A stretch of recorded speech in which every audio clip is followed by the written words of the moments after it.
Yes, in the Fockham Hall Times, coming soon, an exciting circular with classified adverts page. You can put adverts in such as this: second user politicians for sale. If the truth comes out, they are very good runners. They all lie like a dream. All are fully Israeli lobby compliant, totally bought and paid for. They come complete with a pro-communist, green cultural genocide warranty. They all have logbook present with fully up-to-date Kitty Fiddler allegations against them for blackmail purposes. They are ready to lie their arse off just for you at a bargain price, sold as seen to the highest bidder, subject to availability.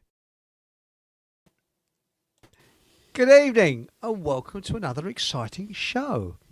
And tonight we have Paul English. Hello, Paul. Good evening, Eric. How are you? I mustn't grumble. And how are you? Are you on this bright and sunny evening? Well, yeah, it's bright and sunny. I'll start some grumbling shortly, I suppose. I'll find something to grumble about. But no, I've just returned from my evening, what do they call it in Spanish? Paseo, my evening walk. Constitutional? Yeah, I thought you said prostitutional just then, which was a bit worrying. It could worrying. be, you never know, yes. No, I had my evening constitutional and was walking through fields of barley. Again, we've got barley fields here. Yeah, so I was trying to work out how much barley there was. I just sometimes, do you ever do that? You just sort of walking along, you see something. It's like I sometimes end up counting the number of bricks that I think might be in a wall, and I realise I've gone mad. I don't know why I'm doing it. It's sort of like slightly, what's the word, autistic a bit. But yeah, I was trying to work out how much wheat there was. Yeah, I sometimes do that. And then I bumped into a chap walking his dog. There was a chap walking his dog. And as I'm walking up, the dog was, of course, lollygagging on the footpath and he said, "Oh, I'm sorry about that." I said, "Well, sorry about what?" He said, my dog, doing this sort of stuff. And lollygagging, I like that one. Yeah, it was lollygagging along. And hang on, that was a message from Patrick, I think, at Audio Control Central. I wonder how we're coming out. Let me just check the thing. Sorry about this, Eric. Should be okay. Because I have to change the button settings every time I come on here. It just goes back to normal. And I have to put the microphone settings in manually every time. You're all right. Okay, I know what's going on. Well, don't worry about it. We'll pick it up from your. I'll tell you what we will do. I'll bring this up again.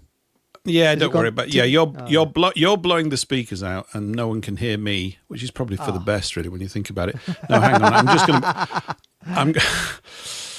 I'm just going to bring. I'll bring this soapbox into this studio, and then everybody's going to be really Paul. happy. Hang on.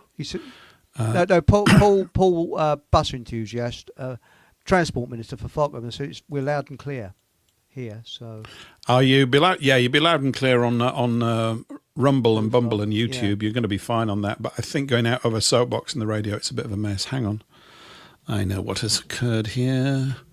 So you'll see radio Snowbox will rock up into the studio in a moment. But yeah, anyway, this guy is such an interesting tale. So yeah, he apologised for his dog being in my way. So I said, "Oh, you don't need to worry about that," as I gave it a hearty kick and knocked it into the field of barley.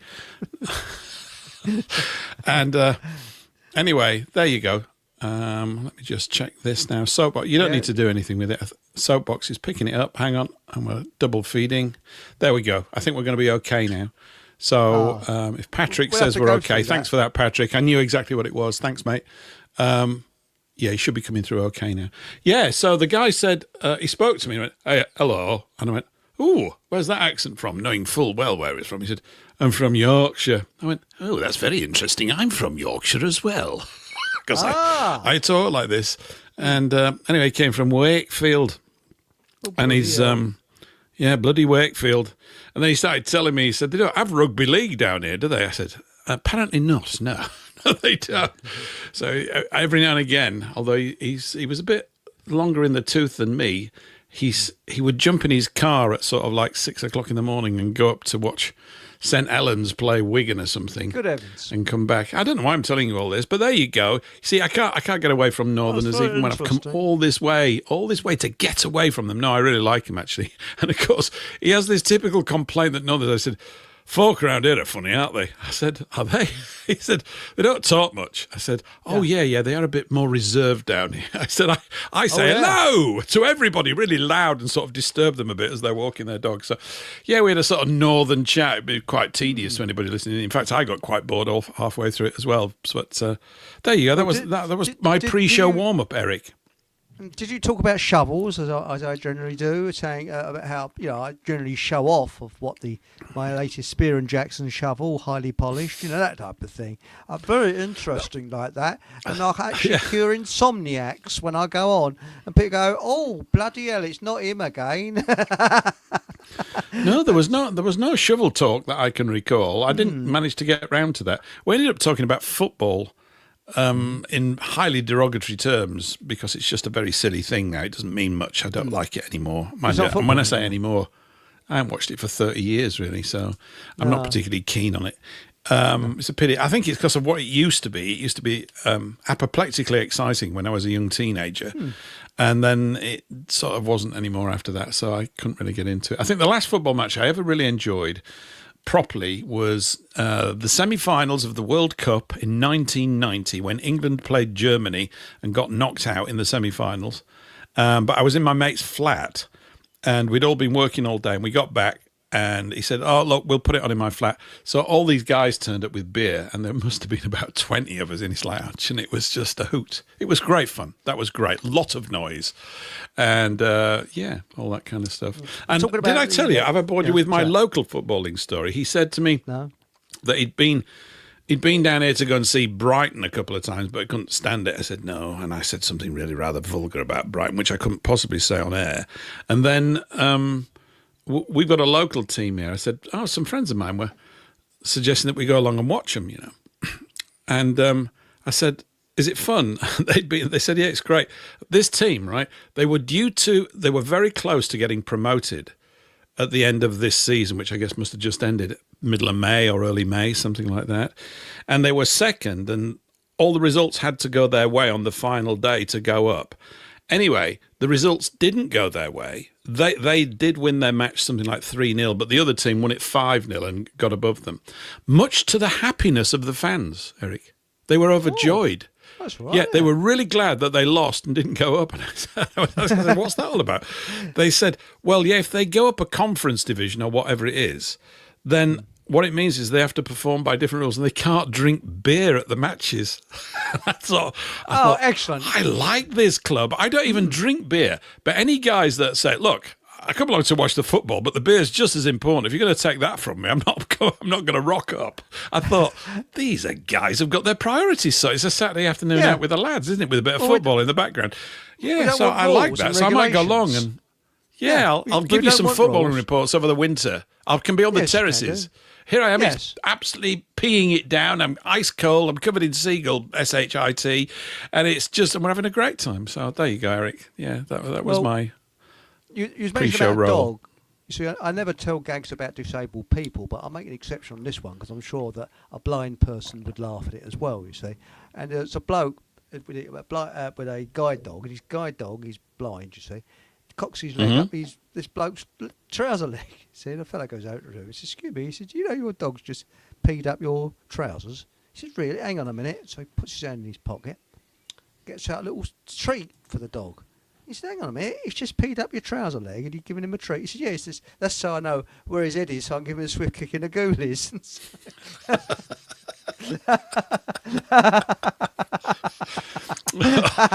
There we go. It only took 8 minutes. It only took 8 minutes this time. Eric. It's a new world record. Well, we got Stephen. Thanks, Paul. This is Paul, our Transport Minister, said we're loud and clear. Stephen Trueseeker says, hello, I talk to the birds and watch the bees on the flowers. Oh, well. Hang on. That's not a double entendre, is it? Yes, I'm just wondering about that. Have you been on the mushrooms very long? I mean, it does take a time. Evening, Jamie. and Evening Mullane, and where are we now? We got and Stephen Truthseeker says, "I love a good bumblebee." Do you really? Yes. Is that Cockney rhyming slang? I'm just wondering. I love a good bumblebee. Yeah, bumblebee. You know, Yes. the Harry Potter books. It's Professor Dumbledore, right? Yes. So Dumbledore is an old English word for the bumblebee. Did you know that? I did not know that. I didn't know. See, that. I'm just Talking full. about- I'm a mine of useless information. I think it's a lovely word, actually, from a Dumbledore. Yeah, it sounds great. I quite like those old words. I do. And Wessex was a county that existed but no longer does. It's Wessex. We don't have Wessex anymore. Did it get consumed by Hertfordshire or something and things like this? It's like Middlesex doesn't sort of exist anymore. I mean, I was born in Middlesex. My birth certificate says Middlesex County Council. It no longer exists. It got swallowed up by North London. So it didn't exist. All we have to do, Eric, I think, is if we go back to the Fockham Map Office and get them to reissue the Fockham cartographer's map from about 1918, you'll probably find that they're all still on there, and we need to get those distributed around schools again. Spot on. Get everybody looking at a proper map, you know, with all the old words on it. That's what we want. We want that stuff. Well, tonight we're going to have a mixture of things we're talking about. One is lightly touching on the political party that could never be elected, ours, they could never be elected, and also some very strange things about Albion or England. Now, there's a chap called Professor Simon who's on the internet, and he waffles on along about UFOs or UAEs or whatever they're bleeding called now. And he's an ex-editor of the BBC. Sorry, I swear at you like that, you know, BBC. Sorry, it just makes you, has that kind of, it churns the stomach, doesn't it? It makes you want to reach. But it's a little unsettling so early on in the show. Yes, it is. Yes, he does suffer from establishmentarianism, you know, that sort of establishment thing, you know. But he said something very interesting about Quamass. Now, have you ever heard of the Quamass series of programs? Aye, Quamass and the Pit, and he's not a miner, is he? He's not going down a coal pit. It was Quamass and the Pit. It was full of monsters, wasn't it, or something? And plants and things. Well, he said what that really is about the ancient history of Great Britain, and it created a fear in people. He said because we have a kind of elite in this country that are a little bit unique, and they do very strange things. They get up to very strange things. And he went into this on one of his programs. Not very deeply, though, because you have a theory. So shall we start on that, or shall we start with the politicians? What do you want to start on, Paul? Well, I'm kind of all sucked into this to this pit, this Quamass pit thing. So yeah, go into that. I wonder who invented the name Quamass. It's obviously designed to be terrifying. That comes from the writer, and the writer lived in the Isle of Man, and he tried to find. He went through the telephone directory and tried to find an unusual name, and the last name, surnames, was Quamass. There's somebody with a surname called Quamass. And that's where it came from. Mr. Quamass, and this is my wife, Mrs. Quamass. Quamass. Yeah, I'm Quincy. Quincy Quamass. What's a good lady's name that begins with Q? Queenie, maybe. I don't know. Queenie Quamass. Bit of a tongue twister. Yeah. This is 100% true. You look this up on the internet.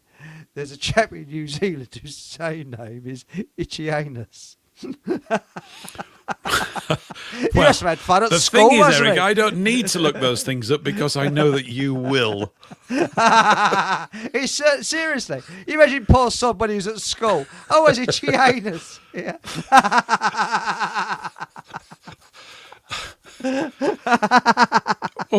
What nationality is that? I mean, I don't. New Zealand. Japanese. New Zealand, really? What? I don't it was know a Maori. Native. I don't know, but apparently that's his surname. I think he's changed it by Depol now. Or there was one. What's a Bob anus? There was one in America called, wait for it, Randy was it Randy Bumgardner? That was his name, Randy Bumgardner. Sounds like I used to know Mr. Bumgardner. He was my geography teacher. We didn't find that funny at all. What's that thing? What's that thing from Monty Python in the paper book where there's an announcement? It said, "Notice: Arthur Penis is changing his name by Deetpole and would now like to be referred to as Art Penis," which was quite good. My, how we laughed as vulgar schoolboys when we read that. Yeah, it was great. Yes, or Biggers Dickers in, was it The Life of Brian? Mm-hmm. You know, he's got a wife, you know. Yes, he's not our saviour. He's a very naughty boy.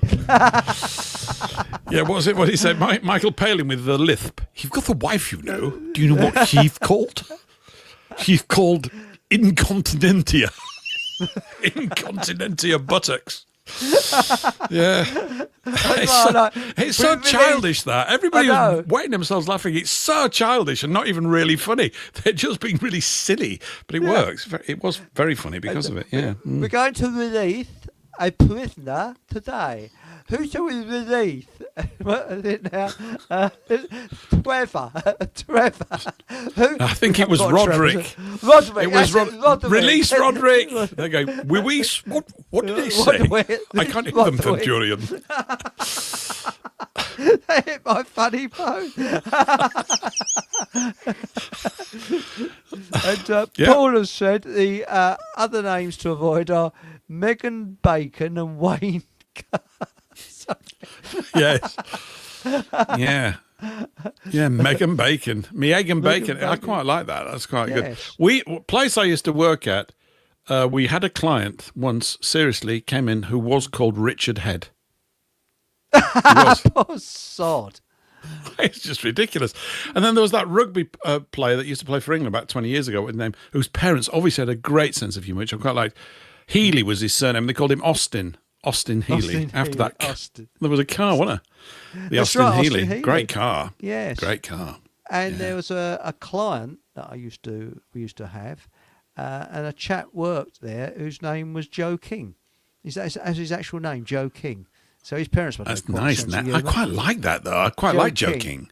Yes. Yeah, it's good. It makes you smile already, but in a nice kind of way, doesn't it? That's not a bad name. That's pretty cool. Yeah, I like that one. There was a comedian in the 40s that was his stage name was No Smoking. And he got it from sitting on the underground or bus seeing no smoking. He said, no smoking. So that's where he got it from. Yeah. But this Quamass thing and the pit. Yes. It's apparently so you got to read between the lines with it.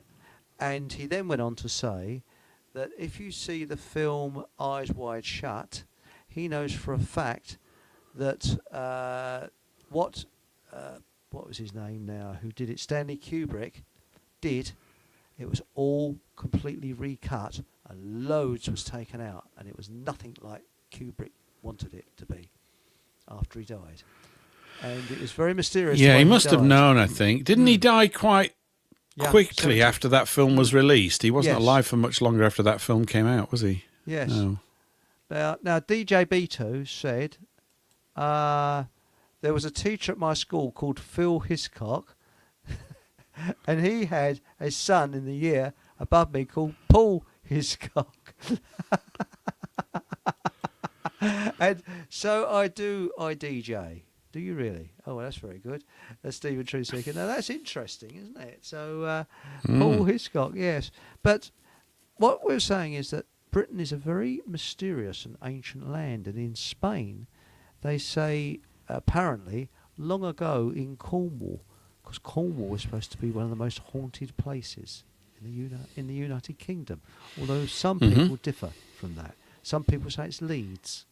There's a place in Leeds that's supposed to be haunted. Well, my ghost is haunting Leeds. The wrath of my spirit walks Leeds at night time, even though I'm hundreds of miles away from it, muttering. But yeah, Leeds might have a few, I suppose. Yeah, I guess it must. That's right. But really, when we look at what's going on, I like your idea of all sitting down and imagining what type of country we want. how nice it would be. What it could be simple things like, I don't know, flowers down the side of a motorway or anything like that. And I think it's a bloody brilliant idea. Maybe, what do you think about having a set time when we can actually do it? What you mean across the nation? Like once a week for 5 minutes at midday on a Saturday? Yeah. It's British meditation moment or something like that. Yes. Envisage the nation as you want. I guess it might take a bit of energy to get it all going, I suppose. I keep thinking, I mean, I suppose it's more than just restoring what we consider to be the real jewels of our past. I mean, and it's true that we always tend to sort of look at the past through rose-tinted glasses, which I quite like, actually. Yeah. I've gone through quite a few pairs. But I don't see any harm in that, to be quite honest. Oh, you're just viewing it the way you want to view it. Yeah, and your point is, so I'm bound to, you know. And but you know, it's not as if it was all good in the past. But I think there's lots of things that were way better that have been lost. But why have they been lost? You know, why do we keep on losing them? I suppose so. I suppose it's just the general competence of sort of people in authority is a big worry, because it seems to be completely absent as competence. I mean, it's not even a joke anymore. It's actually it's quite scary, I suppose, if we want to do all that stuff. But it is. It is.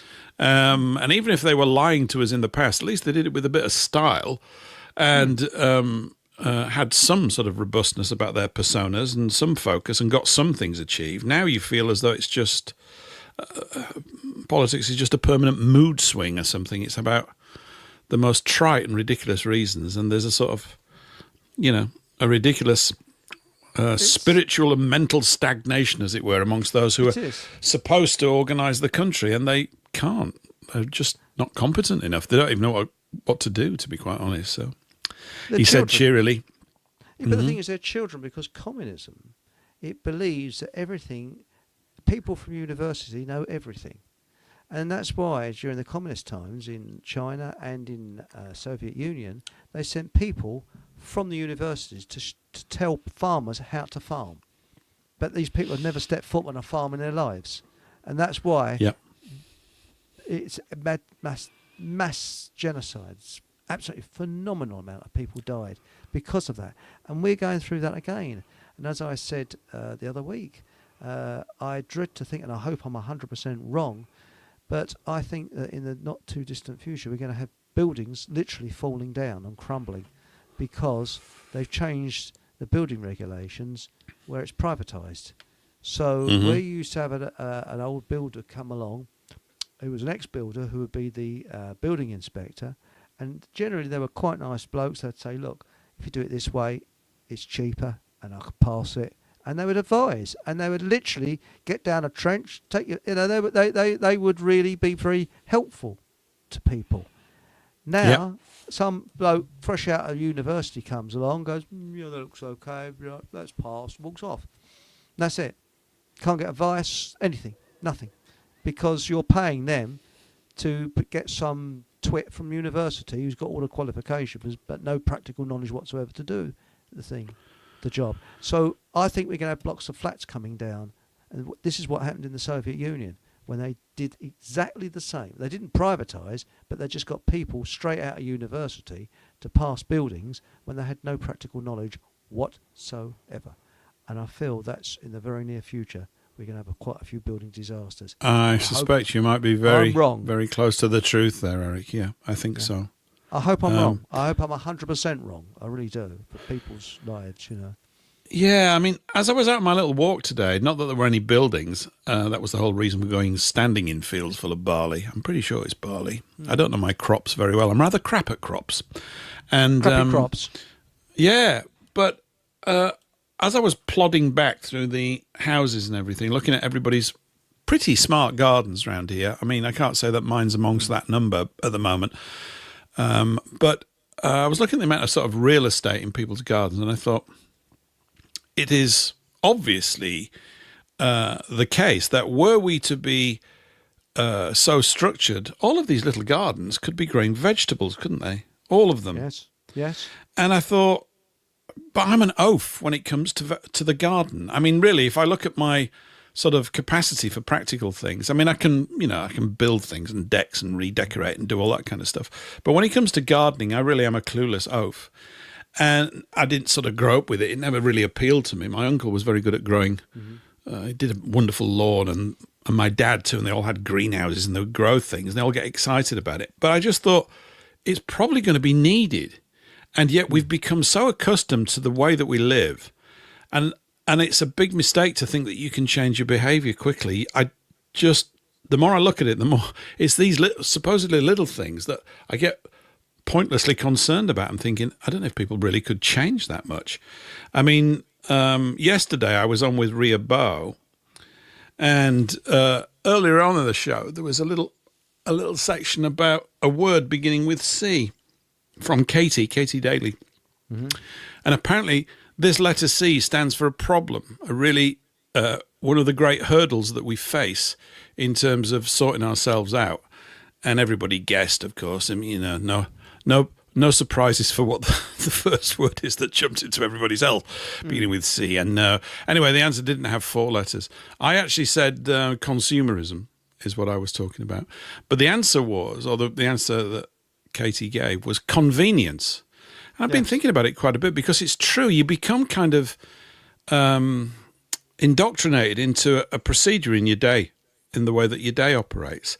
And it was just all of this sort of stuff. You're talking about buildings coming down. We've all been sort of trained to look for the organizational place. There's so much bureaucracy. And if you don't pay attention to it, it comes and bites you in the bum, because that's how it gets paid. And yet nothing actually of substance is really getting done. Everybody's managing a non-existent There's so many managers. It was the whole thing, too many chefs and not enough cooks, or too many chiefs and not enough Indians. Yeah, it's really that. And it's part of a cultural problem. And I was watching something earlier today about the collapse of the Mayan civilization, which was about, I think, 500 to 700 AD, so maybe 1400 years ago, that kind of thing. And they were trucking along fine. They built these big stone pyramids and everything. But suddenly, lots of things all went wrong. And over a period of about 100 years, the average height of the Mayan guy dropped by about 5 inches, because their food resource was all worn out. They'd been growing just one crop in the ground, and it depleted all the minerals out of the ground that were responsible for that crop. So their nutritional intake was dropping, so their height dropped, so they couldn't do as much work. So the water system started to fail, and everything just went on. It's like a domino effect. And I'm walking around, that's why I'm looking at the barley going, would I not even have to grow this if I needed some? And I thought, it's possibly a bit too late, but I've got that feeling about what's going on here. If you sort of stand back a bit, you look at every single thing that we, grumble about or constructively try and criticize and say, well, this, that, and the other. But when you look at the caliber of the communicators and the people in charge, if I stand back and really look at them, I'm going, this is not actually a joke. This really is, it's a deep concern, and it looks very similar to these accounts. The Byzantine Empire lasted over 1,000 years, and it came down for a multiplicity of reasons. And it seems as though that is when civilizations or epochs of a civilization come to an end. That's kind of what happens. What happened with Rome, about 500 AD. The people in charge were a bit witless. There's all sorts of reasons for that, actually. But they became more stupid, possibly due to inbreeding at the top, because they didn't want to relinquish power to a wider gene pool, because they were the oiks, us plebeians. But also, I think another one, I don't know how big a role it played, was that they used to obviously drink quite a bit of wine, and then there'd be a lot of wine made each year that really wasn't fit for drinking. It wasn't very good. They might use it as vinegar or something later on, but they still wanted to drink quite a bit of it. So what they would do is they would turn it into a kind of really rich sauce, and they would boil it and pare it down, to make it go syrupy. Yeah. The problem is that the pots that they were boiling it down in were lead. They were lead. Yeah. And this got into their blood. Their fertility rate dropped. The women couldn't get pregnant at the top. The elite leadership, as it were, couldn't. Their birth rate dropped off, and they wouldn't relinquish power. So all of these things, and then, blah, blah, blah, blah, blah. And so once you've got it going wrong, because these civilizations are complex, Rome was complex. I know we've got more technology now, but the complexities were there. You got law courts and procedures and this, that, and the other, and they had to have somebody sort of working out all the crop yields to find out how everybody's got to get fed. It's not sort of like there's just an abundance of barley or wheat or whatever, and we're just all going to have our bellies full every year. It had to be organised, to build a thing that big. Cities demand that, don't they? So that's right. I don't know what will happen to London, mate. I mean, it's going to be you're right. zombie town.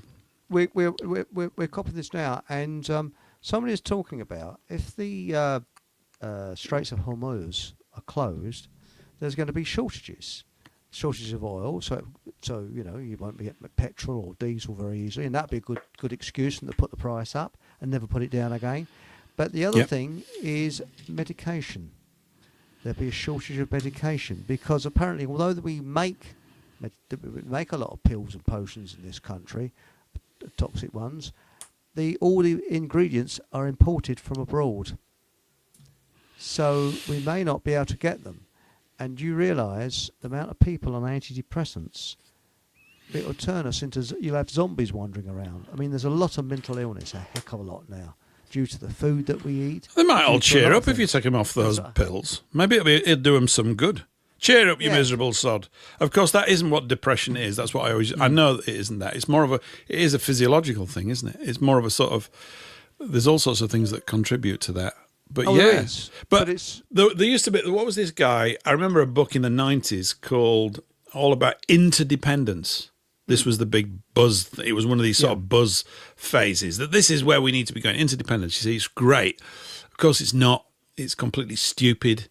It's been designed as such. I mean, this is the problem with the European Union, getting all these nations to rely on one another when they can't agree politically anyway. It's dense. And you only have to have one weak spot in the whole system, and the knock-on effect is everywhere. Yeah. And I think this has been done as well so that countries, or what's left of them, can be easily controlled so they can't make independent decisions because they're not independent. Well, if you do that, we're not going to send you any more beef from Guatemala or wherever it was. I'm just making stuff up. No more Dutch Edam for you then, they'll say, because, you're sticking, you've upset the Dutch here. And you suddenly realise that everybody in England, not that this would ever happen, what a dreadful thought, but I'm just spinning a stupid example. If everybody in England was reliant on Edam as a staple part of their diet, you've got a problem. So you only need to sort of extend that out into other areas, and you begin to see how silly it all is. And for us, it's particularly silly, and because we've got all this water around us with a lot of fish in it that doesn't have to be overfished at all. Starmer, the oaf, has just signed up again for something that we never asked him to do because his controllers have told him to do this so that we can be more manipulated so that they can come into our waters and take all the fish for the next 12 years. Yes. Well, we don't have as much land as them. France has got an awful lot of land, and that's great. We just happen to have a lot of fish. So we'll swap you some fish for some, I don't know, some camembert if you're producing loads of stuff. It's great. We can trade all right, but you don't just sort of... It's these agreements that are designed for political control, and it'll lead to political and possibly national ruin. Oh, I'm full of good and cheer tonight, aren't I, Eric? Yes. I'm just all positive. Yes. Well, you're right. I mean, did you know, and this is off the top of my head, I think it was in 1980, we got it down to something like, hang on, where's this? About 40. We only needed to import about 40% of our food. Most of it is produced here. Now that's dropped, and we have to import something like 80%. So it's gone double. Yeah. So that's our inefficient. And it started with the foot and mouth disease when dairy farmers were put out of business deliberately because they knew when that disease was going to start, and there's a possibility it probably didn't really exist in many ways. And Victorian farmers and Edwardian farmers knew how to deal with foot and mouth. They had it in those days, but it would never spread because they knew how to contain it. And they just did it with onions. But Haji has said they want to ban red meat and dairy Agenda 2030. Yes. And why do they want to ban red meat? I'm going to upset vegetarians now. But when you look at a keto diet, now you don't have to have 100% meat. Some people do. But a lot of people just live on meat alone and only once a day. They eat once a day. Mm-hmm. And they're super fit. And they never go down with any illnesses. because apparently that's what some people, I'm not saying it's my view, say that that's what humans are designed to have, meat. Again, that's not my view. That's what other people believe, But they trying to stop everything in our life that was part of our, shall we say, culture. Everything that meant what we are, explained what we are. If you go to the Amazon, you see the Amazon Indians, they've got a culture that I would respect because it explains what they are and what they do. The Kalahari Bushmen, I've got the greatest respect for them because they are bloody brilliant. The way they hunt an animal is they actually wear it down until it's exhausted and it actually collapses from exhaustion. That's the way they hunt.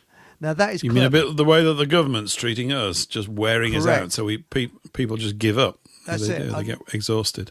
We should do the same back, wear them down, because they are unwell. Keir Starmer is unwell, and I actually think that they are mentally ill, and they're children. You go to the House of Commons, they don't behave like adults; they behave like children, and I think that's the main problem. Yeah, it's not a place of people of substance, and they don't even know what I probably mean by that. There are a few. The only one that says anything sensible is Rupert Lowe. I don't know about all his policies, so no doubt he'll said something that'll put someone here's nose out of joint and he's an idiot with regard to something, possibly. But most of the things I've heard him say seem to make complete sense. And he's got to start somewhere. I don't know whether he's going to form a party. Not that as I've said before, not that I'm looking at politics to do it. If he was to get a ring of Ironsides to protect him or anybody, then you might be able to affect some change. But it's going to require roughhouse tactics. I only say that because the rest of the political culture is full of people that cannot be reached. They can't be. I don't believe at all they can be reached emotionally, intellectually, with argument, with facts. And they're all ideologues, all of them. And if you insult their ideology, they'll just cause nothing but trouble because they've never really considered alternatives to their view. They've been split down the middle and made adversaries in a way, and then. Now we've got the bulk of them are effectively professional politicians, not statesmen, not people that have some points of integrity on which they should resign. There should be quite a few people, I would have thought, in America right now getting ready to resign if they've got any integrity left. The one name I've heard is Tulsi Gabbard over this sort of nonsense decisions that Trump's made. But then he hasn't made them. He doesn't make these decisions. The hidden hand makes the decision. It doesn't really matter who it is. Yes. It's just that there is one. There is one, and there's one over here. And, like we've said, so... Yes. That's why I was thinking about these gardens. I was just thinking about anything that was... When I was looking at the gardens today, it's a long, tenuous thread, that, isn't it? But my mind bounces from one thing to another as I'm looking at these things. I'm thinking, well, if we had food independence locally, I was thinking about, I'm in a close here with about 30 houses, a couple of streets nearby, maybe with about another 40 or 50. I'm going, well, that's 80 gardens. I bet you could get quite a bit of food out of that if we got organised. Well, and you had it on a database. I'll do cucumbers and don't all grow the same stuff, and then we meet once a week to swap it all in the cul-de-sac or something. That'd be cool. And I'm getting carried away and I'm thinking, but I hate gardening and I can't even do it. So we'd need I'd want a gardening boss. I'd want someone to take the lead on gardening for a while to show us the ropes. And then if someone said, I need a greenhouse, all the blokes go, well, we could all turn up for 3 hours and put it up for you. That'd be fun to do it as a gang. It's great fun. It's just a bit of organising. But as I said, I think Katie Daly's point at the weekend about convenience is a big one. It's a big one. It's that old phrase, I used to be apathetic, but I can't be bothered with that now. And it's that kind of thing, So it's getting over. That's right. But excuse me. Rudely butting in, but because I like that. No, please. No, but what I was going to say is the planning in this country used to be so many properties and then farms to supply the properties. And the original garden cities, the first one was Letchworth, which was made, I think, please don't hold me to this, I think it was 1907 or 1909. It was 17 properties per hectare. I know that off by heart. And they planned it out so you were not that far away from farms that could give you the milk, dairy products, props, and food. And that's why in World War II we could survive with U-boats sort of sinking ships and things like that, because we had this system where we did do a lot of produce a lot of produce from here, and we were the world's most advanced in farming. And it stayed like that until the 1980s. And we need to get back to it, don't we? But we need of course, to get back to it. we're enduring this centralization addiction of communism. It's all about central control, the Politburo. Yes.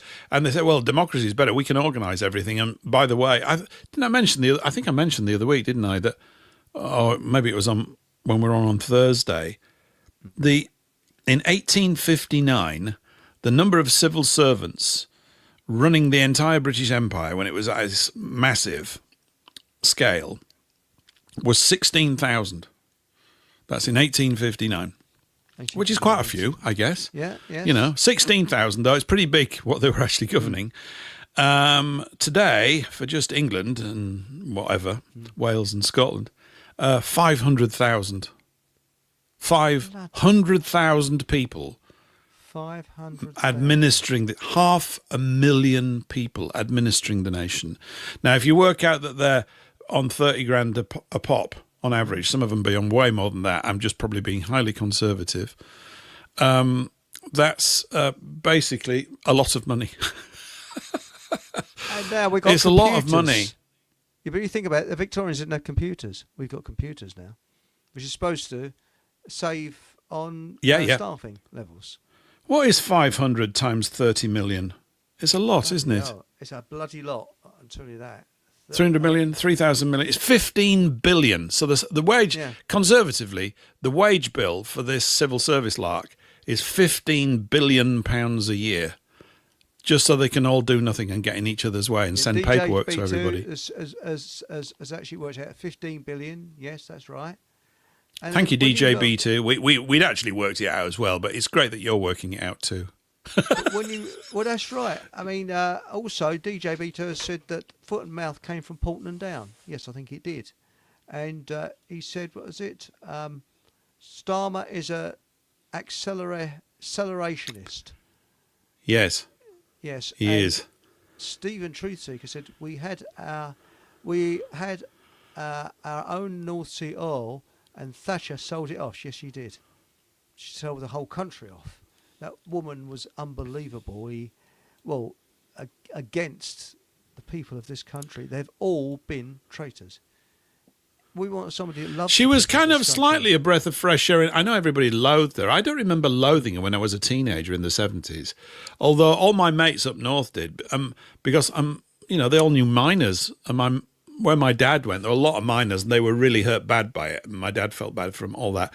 But by the same, you remember back in the political climate, basically the trade unions were effectively a bunch of Marxist commie troublemakers. They were. Yes. There's no two ways about it. Yeah. And I'm not arguing against putting down the working man. The thing is, it's always been set up as an adversarial situation so that everybody can blame everybody else. It's always been a pain in the backside. And, it's all about human beings wanting power. It's what it comes down to. They don't want to actually serve everybody else if it involves them having less power. Forget that. We'll shop that lot, And if you look at the history of here for the last 200 or 300 years, particularly, I would say, since the mid to late 1600s, that adversarial relationship between those in charge and those who are supposed to take orders has never gone away.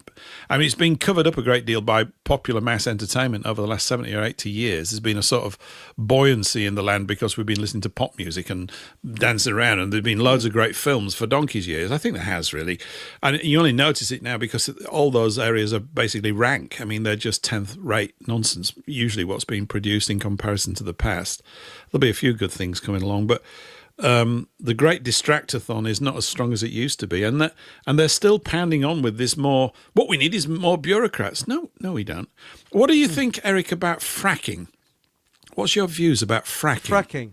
Well, there's two ways of having that word. There's fragging, which they did in Vietnam. That is lobbing a fragmentation grenade into a senior person's tent so that you didn't go out on a dangerous mission the next day. And well, that's not quite what I meant, but I think it's a very good point to bring up. Excellent. And there's fracking, which is where they pour a load of shit down. What is it? They create earthquakes and pour a load of shit down and chemicals into the soil and pollute it for God knows how long. I'm totally against it, and it's totally unnecessary, completely unnecessary, because we've got over 400 years of coal deposits underneath this country.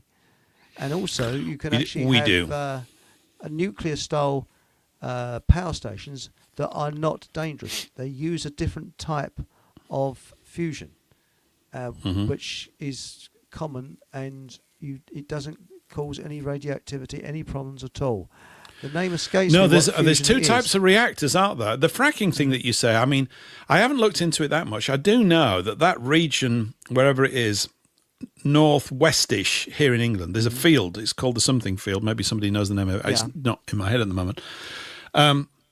They've assessed that there's 1,500 trillion cubic feet of gas there. 1,500 trillion cubic feet. And this country, to power itself totally, would require 3 trillion cubic feet a year.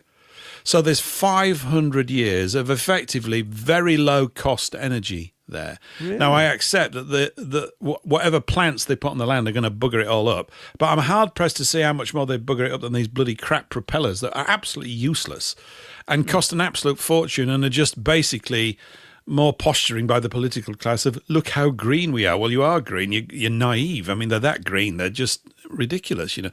Right. Yeah, thorium reactors. Thorium is an abundantly plentiful thing, isn't it? There's a lot of thorium around. Yeah.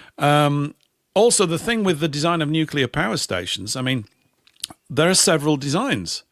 And they've plumped and burdened us with the ones that we've got, the ones where they have to, you know, have whatever it is, these big depositories, because it's got a half-life for another 5,000 years. It's just an insane idea, this.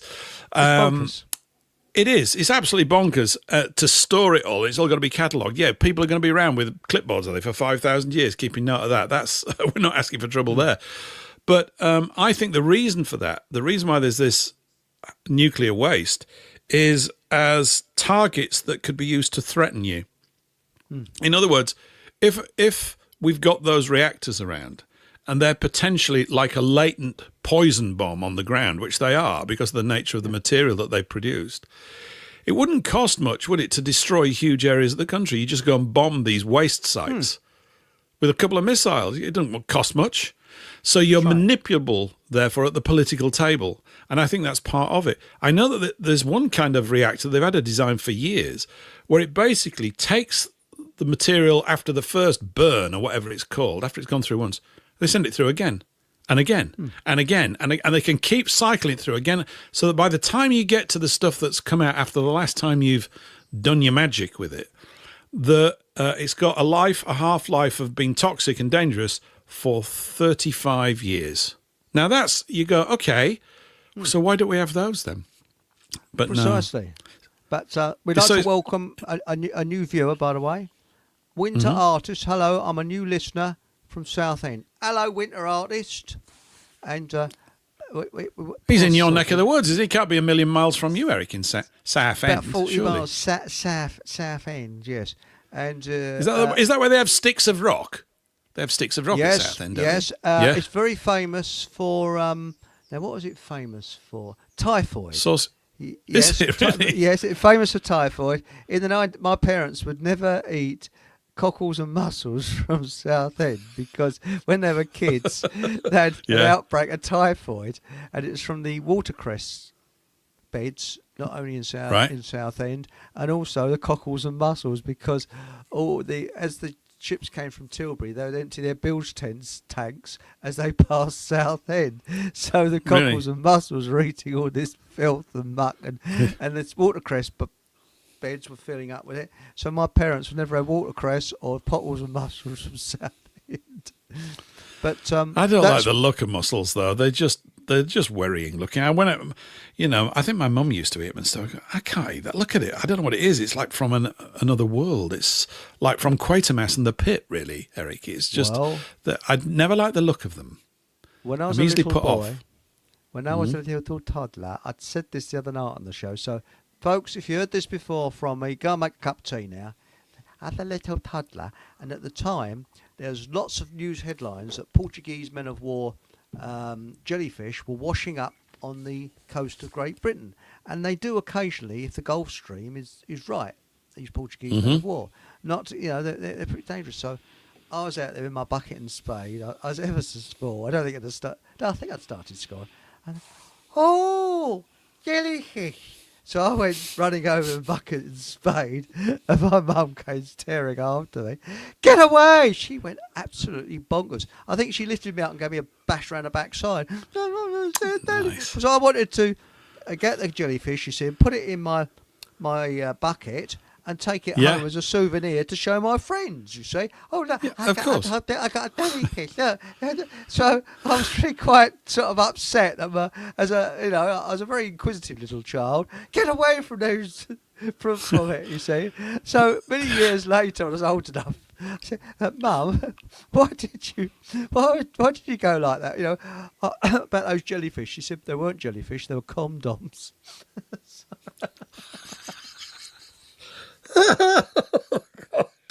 Can you imagine? Oh dear! They come out of build Actually, tents or Eric, whatever, only you, Eric. That's such an Eric tale. Even then, toilet humour was making its way into your life, whether you wanted it or not. This explains a lot. Yes. And my parents, when they were first married, again, I mentioned this on a previous show, and it's a mystery. Because it would be a first prize of, I don't know, a smile, free smile. If anybody guesses, my mother woke up, they slept on a beach. I'm not sure if it was Margate or Southend. Doesn't really matter. It's probably Southend. She said, oh, I woke up and it was next to me. And what was it? Oh, I couldn't tell you. She'd go all sort of strange. And my cousin said at my mum's funeral, perhaps it was your dad that she woke up next to. Oh, give me a right. To my auntie, and I'm not sure if it's the same thing, that it may have been a used sanitary towel. But we don't know. Well, we don't have to run around in this playpen of humour all day. but it's your show, so that's fine. Yeah. So anybody can guess what it was that washed up on the sky? And we've ruled out condoms. Might have been a sanitary towel. Who knows what it was? It could have been what a doggy left. We just don't know. But she was face to face with it when she woke up. It's gone to the grave with her. We'll never know for sure what it was, But back to what we were saying. But I was saying about those new towns that sprung up in the sort of 1909 and things like that. They allowed for farms to supply the population, which they did. Although Britain has never really been fully self-supporting.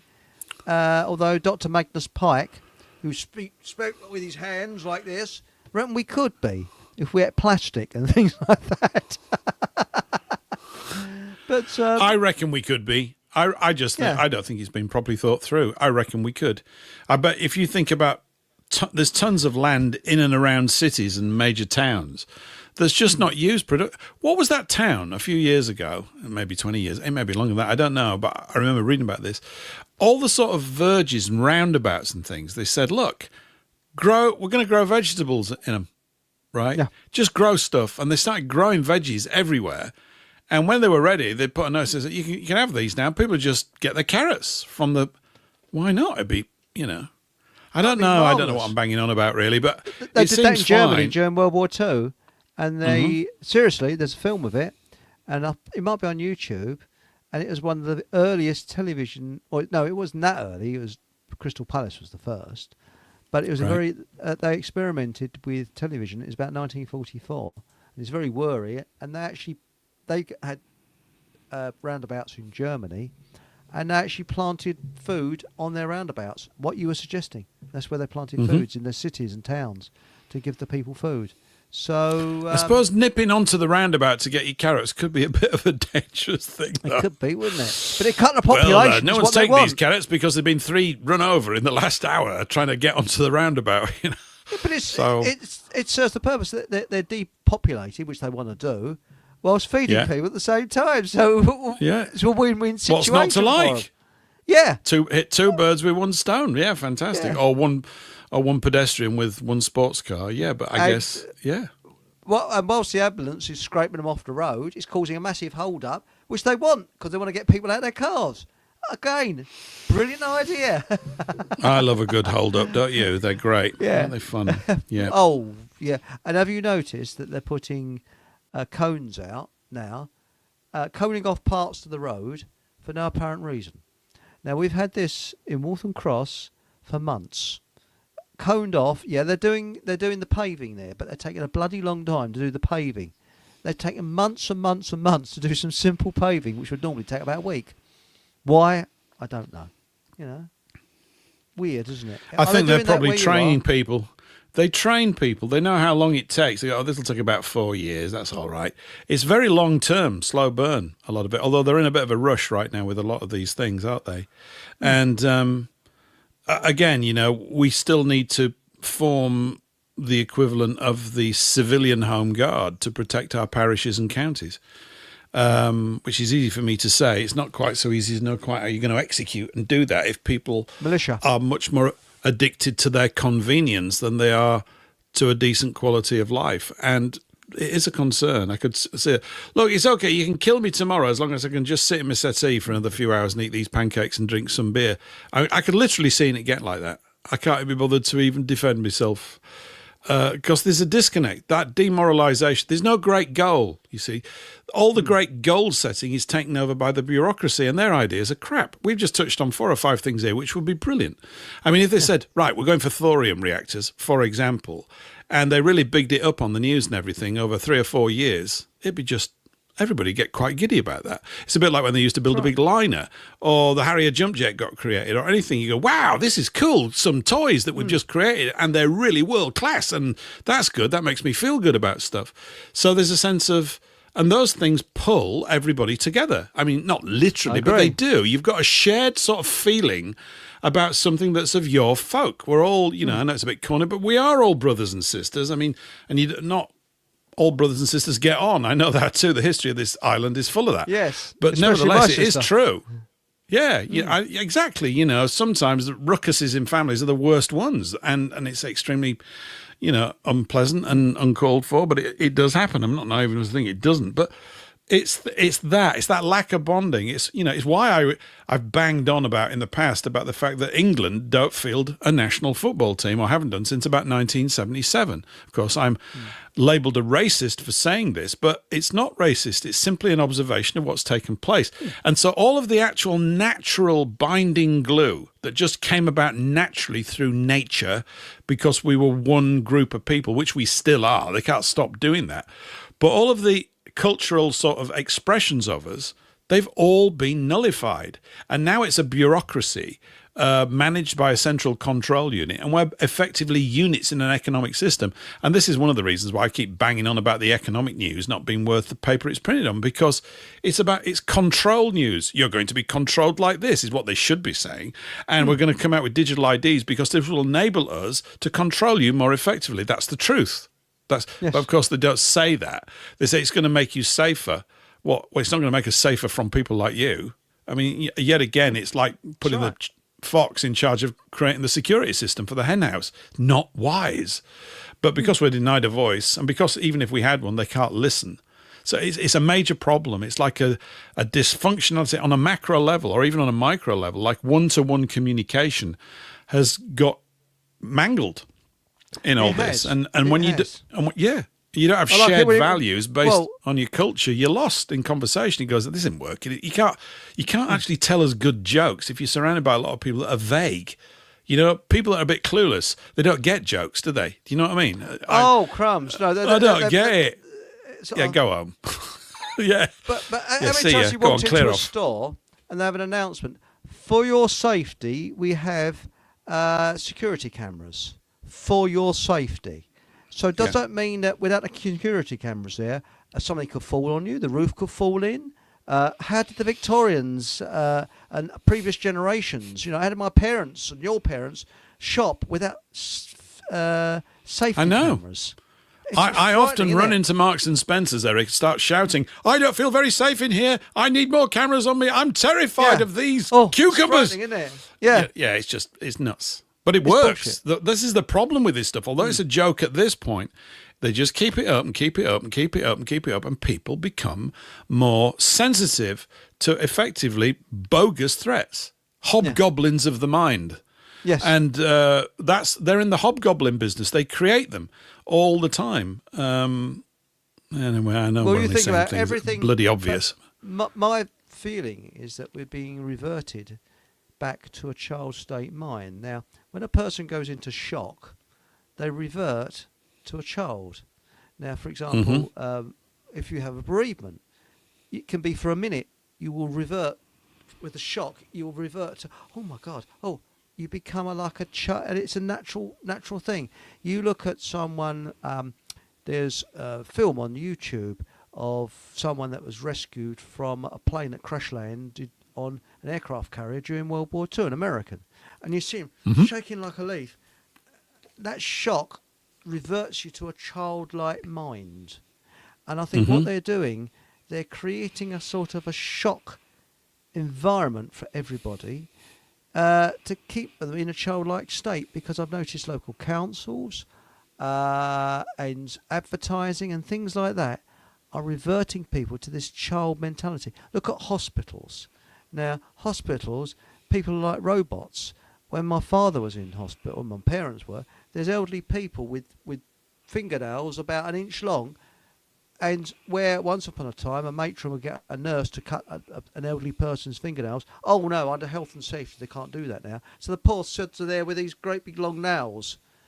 It's bonkers. It's childish. It's lunacy. And I actually upset people because I took my nail clippers in for my dad, and some poor sod sitting there with his nails. I said, come on, I'll do them for you. And I cut the poor sod's nails for him. Oh, you can't do that. Well, I've just done it.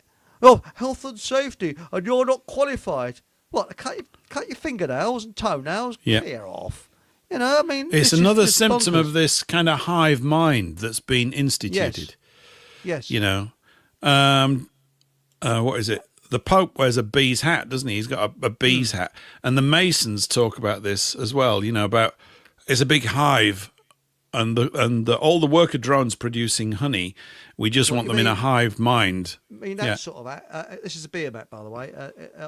It's actually a bit of an improvement. I quite like it. It's quite interesting. It's quite maybe good, he could...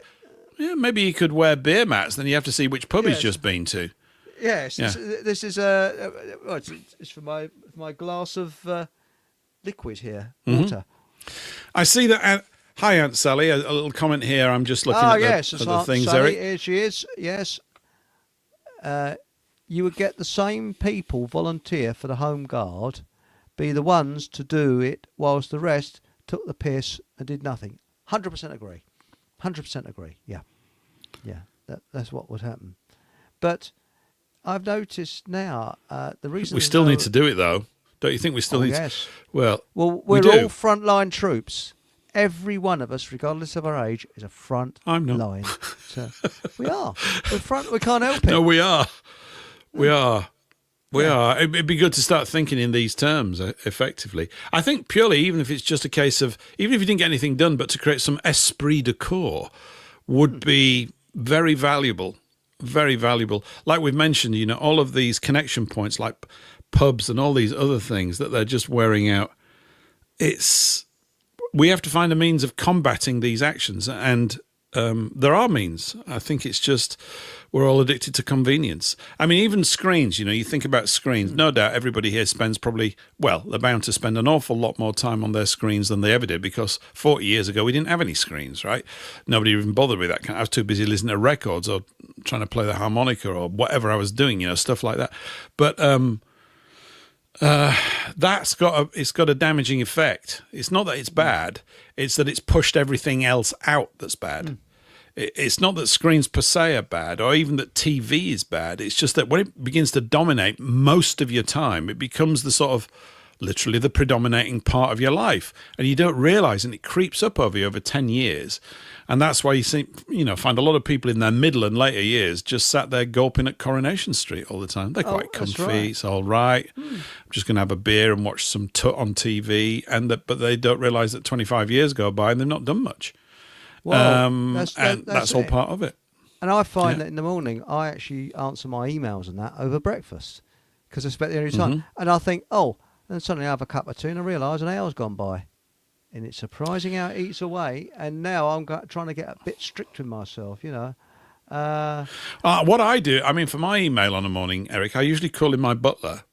And I dictate my replies. I dictate them, I'm usually very well showered and dressed and ready for the whole thing. And I call him in and he comes in and he reads them out. And then I dictate the replies. They're taken down on a notepad and they're sent off.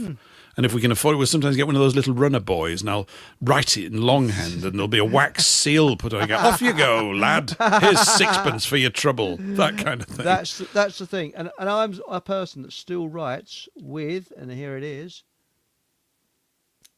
a fountain pen. Still use a fountain pen. A left-handed one, I hasten to add, because I'm left-handed. Yes. But Aunt Sally said something rather interesting. Well, you say, yes, he's left-handed, meaning that's creepy, left-handed. Yes, left-handed, the left-handed path. Yeah, you're one of those, are you? A lefty. A lefty, yes. But, no, the thing is that it's very strange. It runs through my family in a weird thing. None of my parents weren't left-handed. I was the only one. But my uncles were left-handed. Now, Aunt Sally has said my sister was dying in hospital. I'm sorry to hear that, Aunt Sally. Of cancer for 9 months. Oh, bless her. And no one would cut her nails. Of course, I did it, but it upset me. They crumbled like a biscuit. Oh, my God, that's terrible. Aunt Sally, I'm so sorry to hear that. And she was 55. Yeah. Yes. But too early. It is too early. And quite honestly, the way they treat people in hospital nowadays is horrific. It really is, especially the elderly. It's really awful. But Paul Mohammed... Don't you think as well, that thing I was mentioning, I think there's another aspect of it, that bloat in the number of staff in the civil service or the bureaucracy, middle management, of from 16,000 to 500,000 with hardly anywhere to manage. The NHS is suffering from a similar ideological issue. It's more management will sort the problem out. No, it's less. It's all these other reasons, and they're all driven by keeping the job figures down so they can report this blithering nonsense. It's the substance of life is not being addressed. It's the game on the top that everybody's paying attention to, and it's going to fall apart. It's like that thing I talk about where people are arguing over the colour of the curtains, and you rock up and you say, look, I don't know if you noticed, but the foundations are about to go. Yeah, but look at these curtains. What do you think, blue or turquoise? No, they're not important. Well, they are to me. And of course, you've got this, everybody's fussing over details and employing more and more people to be interior designers. And you're saying, yeah, but the actual building, the thing, the whole thing's going to go down. Yeah. Yeah, but what? And they just go, yeah, but what about what colour do you like? And you just can't get through. It's not possible to get through. Oh, that's right. These people are... Well, I saw this sort of university type coming through about 30 years ago, and I've noticed it eating in. Now, I've got nothing against anybody coming from university, nothing at all. But why not? There was the sort of hands-on, because really, I don't believe we should have driving licenses. I do not believe that we should have university qualifications, because I think the Victorians got it right. You served an apprenticeship, and if you were crap, you'd be found out along the route. And if you were good, you carry on. And you go through different stages. But you work next to people that are experienced in what they did. So if you wanted to be an engineer, you had to get your bleeding hands dirty, first of all, next to a bloke who was making a steam engine wheels or something. That's how you became an engineer. You saw it from the being made, worked upwards. And it wasn't... before, if you actually, do you know that you could become an architect by just becoming a member of the RIBA before 1964? You didn't need to be qualified, and then they made it that you had to be qualified. So Right. I've worked with a couple of fellas that actually became architects before 1964 because they joined the RIBA. But that was. And if you go back to this university thing that you just touched upon as well, I don't hate all university students, but I'm going to hate. But the university population, of course, is excessively large and not a real university population anymore. I would suggest there's still that section of it that do need to go there. I would assume, but because they changed the nature of universities in the sense that they've used it again to peddle and indoctrinate generations, maybe one or two, with Marxist ideas of equality and all this other DEI claptrap, which has gone right in. We're now faced with a nation being managed by these goofballs who've not heard the other side of the story. They only ever heard one side. And so the university population must have increased, I think, 10 or 12-fold over what it was, say, 1980. I know that I've mentioned this before. When I left school in 78, only 3% of everybody that was 18 in the whole of England went to university. 3 out of every 100 went to university, and it was a big deal for them. They're a big deal for them, and you knew whether you were cut out for it or not probably by the time you were 14 or 15, and so people that were bright enough were already thinking about university and all that kind of stuff. I wasn't, because I wasn't bright enough and I wasn't interested anyway, and it wasn't the sort of big party. Actually, it was the big party fest, because I used to go up to Newcastle for New Year's Eve with these guys that had gone up to Newcastle University or Polytechnic or whatever it was, and they were pretty fun times, and they were pretty bright guys as well. They were mathematicians and stuff like that, and they were having a good time. Great, nobody's against that. But you've suddenly got this, so it's a tenfold increase in these people coming out of university who don't have any practical skills. So they're all, they're all human equality rights lawyers and all this other piffle that's not needed. To the best one. Marketing, a lot of people saying, what's happening? My daughter's going to uni. Yes, what's she studying? Marketing. Or the other one is statistics. Well, I like statistics. They are good, are they? But I don't know. Marketing. You don't see many job adverts in a local paper. Desperately needed 15 statisticians. Yes. We can't count that. We need them. We need more statistics producers. Worldwide demand for statistics. I mean, the computer has made most of these things pointless. And the issue is, or another aspect to it is that all of the benefits of this improved efficiency don't go back to the people. They're hogged by the supra-capitalist class. So something new comes along. It puts 10,000 people out of work. They save 10,000 wages, and they keep it all. It doesn't get distributed back into the economy. Now you've got all these people floating around with nothing to do. Although, of course, some of them enterprising lads have got angle grinders that are taking down those cameras in London. So at least there's some benefit to it. But those are working class lads, plumbers and carpenters and brickies and people and drivers doing real stuff, physical grunt stuff, which needs to be done. And so I think all of this is planned, you see. I think it's micro-planned, all of these, so that it appears, we didn't foresee this. Yeah, you did. Someone did. Someone saw it. Well, you're telling me with all these statistics you've got that nobody saw that. But the people that see it and speak out in these meetings have been suppressed as well, because there's little cartels, posses of these ideologues. And it's been going on and this is why the culture's rotten. It's just full of all these jobsworths. Well, and like the laser, we're talking about computers as well. I've mentioned this before, but laser printers have got a lot to answer for, and the inkjet printer, because people now produce these colossal reports. They just copy and paste these huge things. They go, no, I want it on one sheet of paper. Oh, it can't be done. I've got to. No, you don't. Well, if you can't write it and get it across on one, you can't write. Get to the point. I agree with you. I've just recently written a letter to Aldi about something. The staff member wasn't particularly nice to me, so I always do it in writing and always write to the top man. And they're looking into it. And the thing is, I only do it on one sheet of paper. That's always. You never go on to two. It's always one sheet. And you make it very, very, very concise. But you remember the other week, Paul, on your show, plug, the Paul English show, live. No, it's Paul English live on Rumble at 8 o'clock every Thursday. Plug, plug, plug. Thanks, plug, Eric. plug. There we go. Very good show it is. But there's a very sort of smutty geezer on there. I don't know who he is. Comes on occasionally. And on there, you actually read out these exam papers from some time. And bloody Nora. I mean, they were really... And this was just ordinary exam papers that kids had to work out. And then I mentioned... I'm not sure it was on that show or another show. Charlotte Isabet. Now, Charlotte Isabet, she said that in the Rockefeller and Carnegie corporations, said that we've got to change our education system from not a think-based one, but to a performance-based one. And it was changed in 1934. And that's why it's been steadily going more and more tits up all the way through. And because you notice it's all exam results. It's to get you through the exam. Not whether you know anything at all. It's to get you through the exam. And this is I suppose if she was a troublemaker, Charlotte, people would say, she's a bit of a troublemaker. They go, she is a bit. Hey,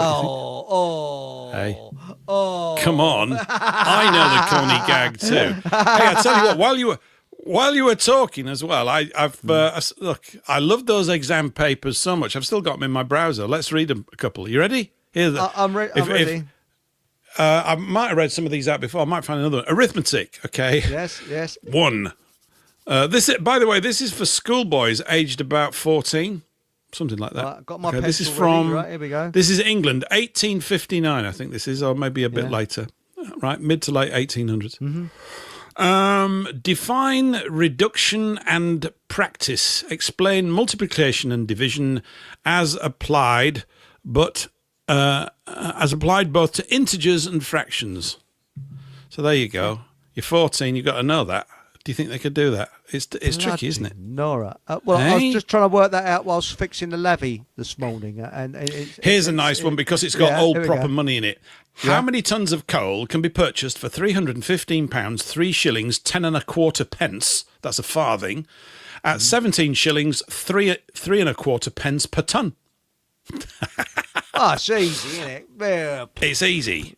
It's easy, but you see, the thing about these questions is they're brief and they require a lot of structural thought. You have to then work out this, do that, add that up, multiply that, and it's really good constructive thinking. It's great, isn't it? A wheel makes 540 revolutions in passing over 1 mile, 476 yards and a foot. What is its circumference? Come on, keep up. Bloody no. But look at Meccano. Now, Meccano, did you know that when Meccano did their kits, it was deliberate, they made errors in the instructions so the kid had to work it out for themselves. And that was deliberate. Yeah. So it formed, a creative mind. Where do you get Meccano nowadays? You don't see kids making Meccano. It's all this sort of dreamy on the computer screens screen. Now. It's screens, Eric. It's screens. Hey, I tell you what, they've got a politically correct question, though, in here from 1859. Yes. Question 3 on English grammar. Enumerate and classify the pronouns. I should bloody well think not. We'll leave that one right out. That's not aged well, has it? No. What is a preposition? What is a preposition? Isn't that when you're trying to chat a bird up? Yeah, it's a proposition. What are the principal relations which prepositions indicate? Yeah. He was very forward with his prepositions. I bet he was. That's right. And actually, 1850s, I think Tom Brown's School Days was set in 1830, but it was written in the 1850s. So that's quite interesting, isn't it? But just think how brainy... I mean, I bet your father, similar to my father, a walking calculator. He could work out almost anything in his head. Brilliant. And he was quicker than a slide rule. My dad could work things out very, very quick. Because for shortly, I'm going to say like Starman now, like Cave.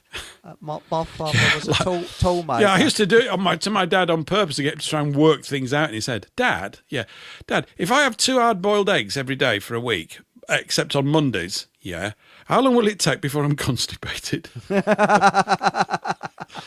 See, I'm learning from the master. It's because I'm in your space. Yeah. It's rubbing off. It's Well, rubbing off. I'm going all toilety. It's like Yeah. we said about the fuck 'em all pencil. It's the constipated clerk. I think it was your one, wasn't it, that worked it out with a pencil? Sorry. Yes. Yes. You can work it out with a. Yeah. Absolutely. Yeah. So it's good. I'm a terrible giggler. I was actually kicked out of assembly at school for saying I saw Esau sitting on a seesaw. Get up, boy. I saw Esau sitting on a seesaw. I Yeah. saw Esau and Esau me. That one. Yeah. It's something like that, isn't it? Yes, and what was it?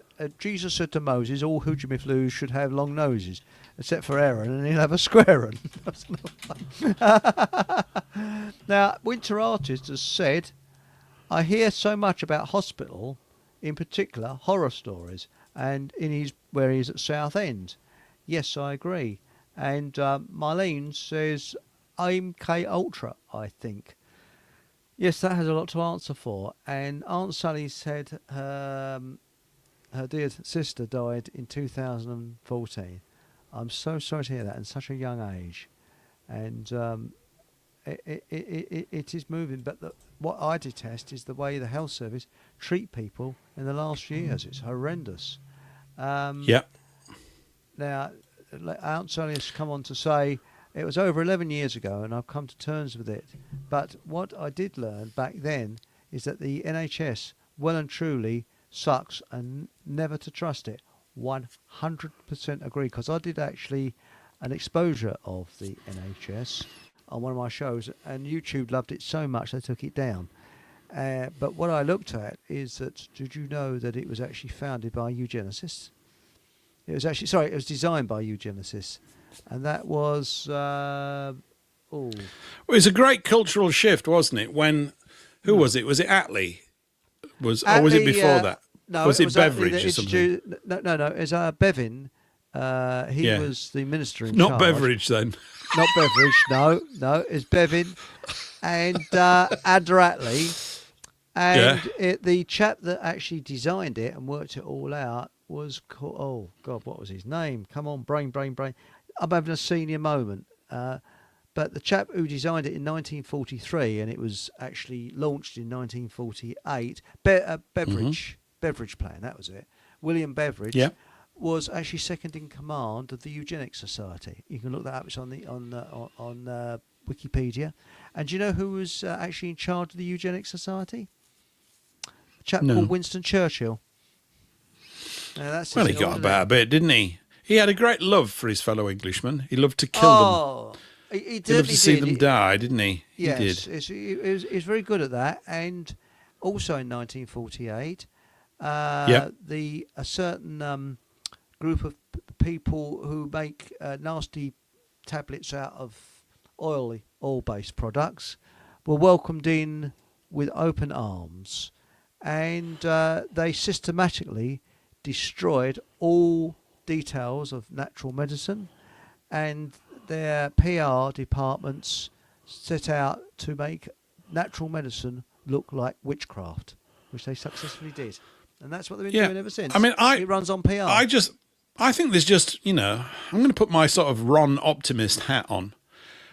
There's actually an enormous opportunity for us to restore our way of life. We've never had more communication tools, and we're probably using them a bit too much to grumble. I include myself, you know what I mean? It's not that constructive grumbling is a bad thing, and we're not really grumbling all the time. But like you say there, right, so what is obviously needed, and they're all over the place, is to restore the information about how you cure yourself of all these things. So I just think there is. Would you like me to play a clip that's humorous about something? I've got it here in front of me. I think you'd quite enjoy. As long as it's YouTube friendly, I won't get booted off. It is. It's on YouTube. It's quite friendly. Excellent. It's when we were just doing the exam papers thing there about language and stuff, and then you mentioned pencils, and I was thinking, and it was when the tagline was, stuck with a crossword puzzle, constipated, get a fuck 'em whole pencil and work 'em both out. Yeah, that was the tagline, right?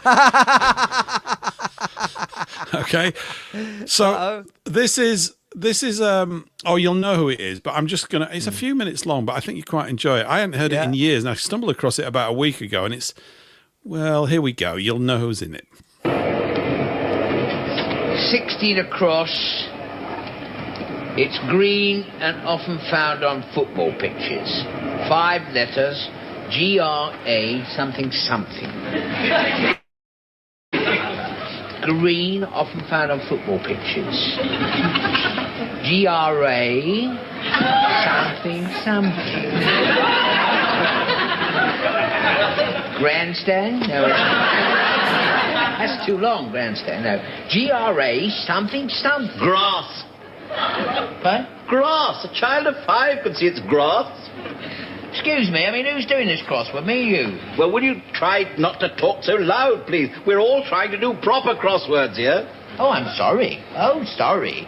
Proper crosswords? What do you mean by that? Proper crosswords? I'm trying to do the Mephistopheles in the Financial Times, a crossword which you wouldn't know where to start.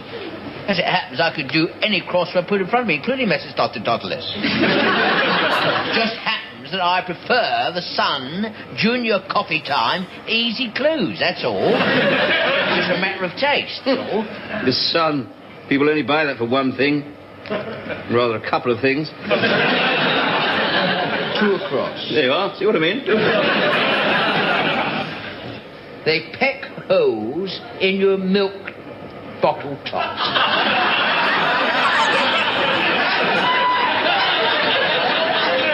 4 letters. Something, something, TS. That's a typical Sun clue, that is. Peck holes in your milk bottle top, something, something, TS. Bats.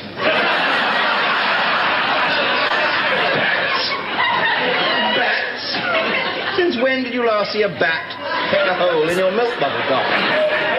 Well, it might do if it was hungry. You're the one that's bats. If you want the correct answer to that clue, I suggest you look at page 3. Now, please try to desist as I am attempting to concentrate.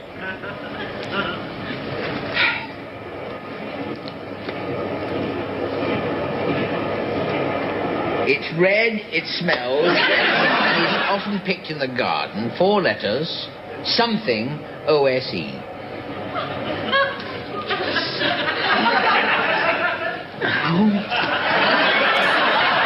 That's not right.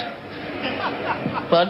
It's rose. Rose, it's obvious. It's red, it smells, and it's often picked in the garden. Rose. Well, it could be nose.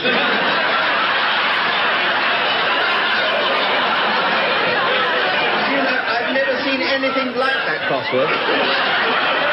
I've really never seen anything like... I mean, you've got it all absolutely wrong. I mean, look what you've got here, look. Place where fish are kept. You've got coop. Coop. I mean, when did you last hear of fish being kept in a coop? Co-op, yes, fish. Fish are kept in the co-op. What's this one here? You've got a strange animal found in a hive. You've got queer bee. Well, but it's queen. Well, it's the same thing. Oh, no, it's not. Certainly not down my road, it's not. Queen, it has to be queen because of the N on the end fits in with the clue that goes down, you see. Look, he always plays with big ears. Roddy.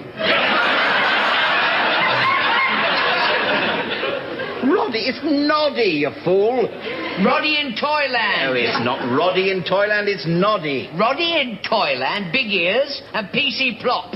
PC Plod, don't you know anything? PC Plod with Noddy. His name is Roddy. Of course it's not, his name is Noddy. Roddy. He was called Noddy because he had a bell on his hat, and every time he nodded, it rang. He used to go, hello, I'm little Noddy. I'm little Noddy, not Noddy. All right, I'm sorry. I do apologise. This man is driving me mad. I've only got 1 clue left. Oh, good. Terrific. Now, look, ladies and gentlemen, if we just help him with this last clue, do you think he'll shut up? We'll ask him. If we help you with this clue, will you shut up? I promise. Oh, good. He's promised. Go on, then. What's your last clue? Go on.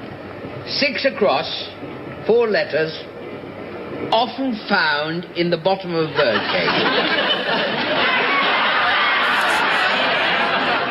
Something, IT.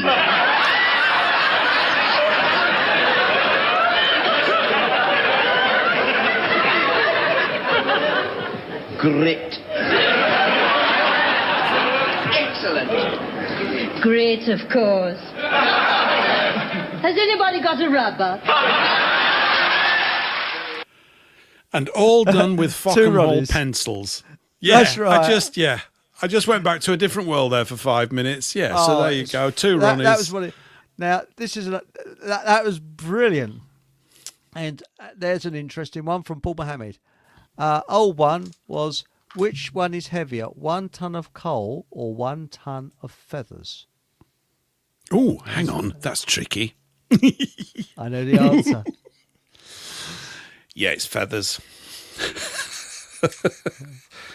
No, Aunt Sally's got it No, right. hang on. No. Both are a ton because they're a I ton, aren't know. they? I know. I was just playing dumb. Yeah. But I like that one. What's on the bottom of a bird cage? That's great. And the woman's voice at the end, oh, have you got a rubber? That was played, she was a nun. You couldn't see it. But I just thought it was a bit of dialogue. It's great. It's really good. It's good. Particularly bats taking the milk out of the milk bottle. I just thought I'd throw it in a bit of light relief, you know. Why not? I like these old things. They're good. They're good. They are good. But it's a bit like the Sun newspaper. I remember when I was at work at lunchtimes, there was a bloke who used to read the Sun. Everybody else read the Times, but he read the Sun. And you ought to see, I've never forgotten this, one of the clues was money. And the answer was lolly. Seriously, that was the answer. Lolly. But that's Lolly. how bad. Lolly, yeah. Is it all crude words, you know? Money, and it's got lolly. Did you ever do cryptic? I could never work out cryptic crossword puzzles. They used to infuriate me because I'm going, I don't know the mind of the compiler, but were you good at those sorts of things? I was terrible at them. I could not Right. do cryptic ones. And it just, I just don't do cryptics at all. My brain doesn't work like that. I'm terrible at anything like that. But, no, I mean, my dad used to do his newspaper, Telegraph, used to buy the Daily Telegraph. Oh, quite And, posh then, oh, in your yes, house. yes. Eh? Oh, yes. And he used to do the crossword, fill out the crossword on that. You know, he's quite Yeah. quick at it as well. Because he was a walking dictionary as well as a mathematician. He was very, very bright. He could have gone to university, but his parents couldn't afford it. But he thought he'd was stay very at home bright. and become actually intelligent. No. That's I mean, right, It's yeah. just good. Yeah. Yes. And Aunt Sally said that was funny, and it's cheered me up. And she said, Jolly went on good, to Aunt say- Sally. It cheers me up as well. I like to be cheered up. It is. It's cheery stuff. Yeah. It's cheery stuff. Well, we haven't got that humour anymore, have we? I mean, that to me... We've got it is here. real humour. There's a bit of toilet thrown in, but we've got it yeah. here, Eric. Oh, yeah, that's it. And this is what We're gonna bring building. back. We're just building momentum. It's early Yes. days, so yeah. This is what we're going to bring back with Soapbox, isn't it? Are you going to think? I mean, that's the thing that we want to bring back proper humour. And Yeah, this I've is been how having we're a lot gonna of fun this weekend building a new radio server because I had to do it because the other one's sort of on the blink, and I've got all my I've got lots of appetite back for all this sort of work. I did so much a few years ago. I just got almost burnt out with it, but because I know what to do, I've just been rattling stuff off and tidying things up. So there's tons of things to do, and this is just a shout out to anybody that's listening. If you are a webmaster or know that stuff or want to do it, let us know, will you? Just get in touch Please on the do, Telegram group. Just let us know, because I think half of the challenge here is to try and find a way of growing a team. Yeah. It's not even that people have to be brilliant at stuff. It's just that if we can work together in little teams, clusters, like little peer groups, and do things, it makes everything so much more fun, which is really important because it's massively important. We need to be reminded of the fact during these rather ever darkening times that we can still laugh in the face of Keir Starmer. Of course, he won't laugh back because he doesn't know what a joke is, but you get the idea.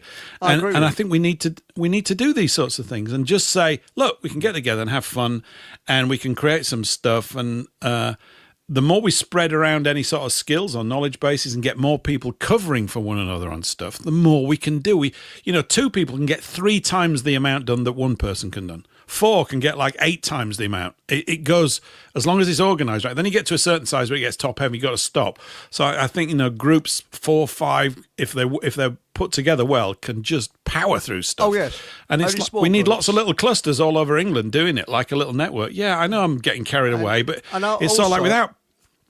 Well, sorry, Yeah, I didn't mean sorry. to cut in, but also I like your idea of having radio like it was in the 40s and 50s, and having a watershed where, I mean, if I go on before 9 o'clock, I don't come out with smutty gags. It'll be for children as well. So, Well, we I'll do have need the Google on watershed time. notice, don't we? The time Yes. is now 9 o'clock, and the language will revert to absolute pure filth. If you have any That's children, right.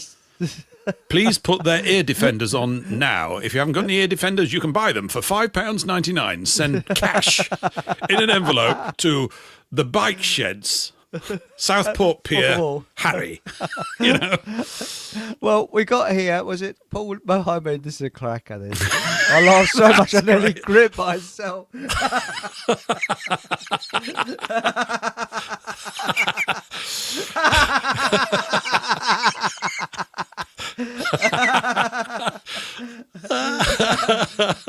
There's a stick. Morning stick is in New Zealand. Hello, New Zealand. There we go. And Aunt Sally morning said, Stig. does feel like a different world to now when you're listening to it. Like before, we knew the world was really shit. Well, he's right. She says laugh out loud. But now, hang on a minute. Check out Trevor John ballad of A Toolmaker's Son. Yes, and Trevor John often comes on the show, and he's due on soon. And I've got two of them on my Rumble channel that I play. He's the musician guy, isn't he? Is he the That's musician right. guy, Eric? Yes. Yeah. I play, was it Not My King? That's one he does, Not My King. Yeah, and we need a And- booking desk. We need someone to book lots of guests That's in right. and everything. And we need people to create jingles. And we need amateur musicians doing their rendition of Mozart's Fifth or whatever on the bagpipes. And we just need like a big variety show. I'm serious. I actually think it would carry a lot of weight, but maybe I'm just getting carried away. But I think it would. I agree. I agree with you. And between you and I, Paul, nobody else know this. We're going to have Lord Fockham, aren't we? He's going to be. I think making he's guest due if he- appearances. Yes. Yeah, I mean, it all depends whether his liner gets into Southampton on time and whether he's That's right. struck down by lumbago or rheumatoid arthritis. But as long as those conditions don't spring up, and he's also got his corns as well, which I know need tending to. I That's think right, in that yes. letter he wrote to you, my corns, my corns. So, yeah, he's plagued with a few ailments, is Lord Fockham from Yes, time to Lord time. Fockham and Lady Fockham, you know.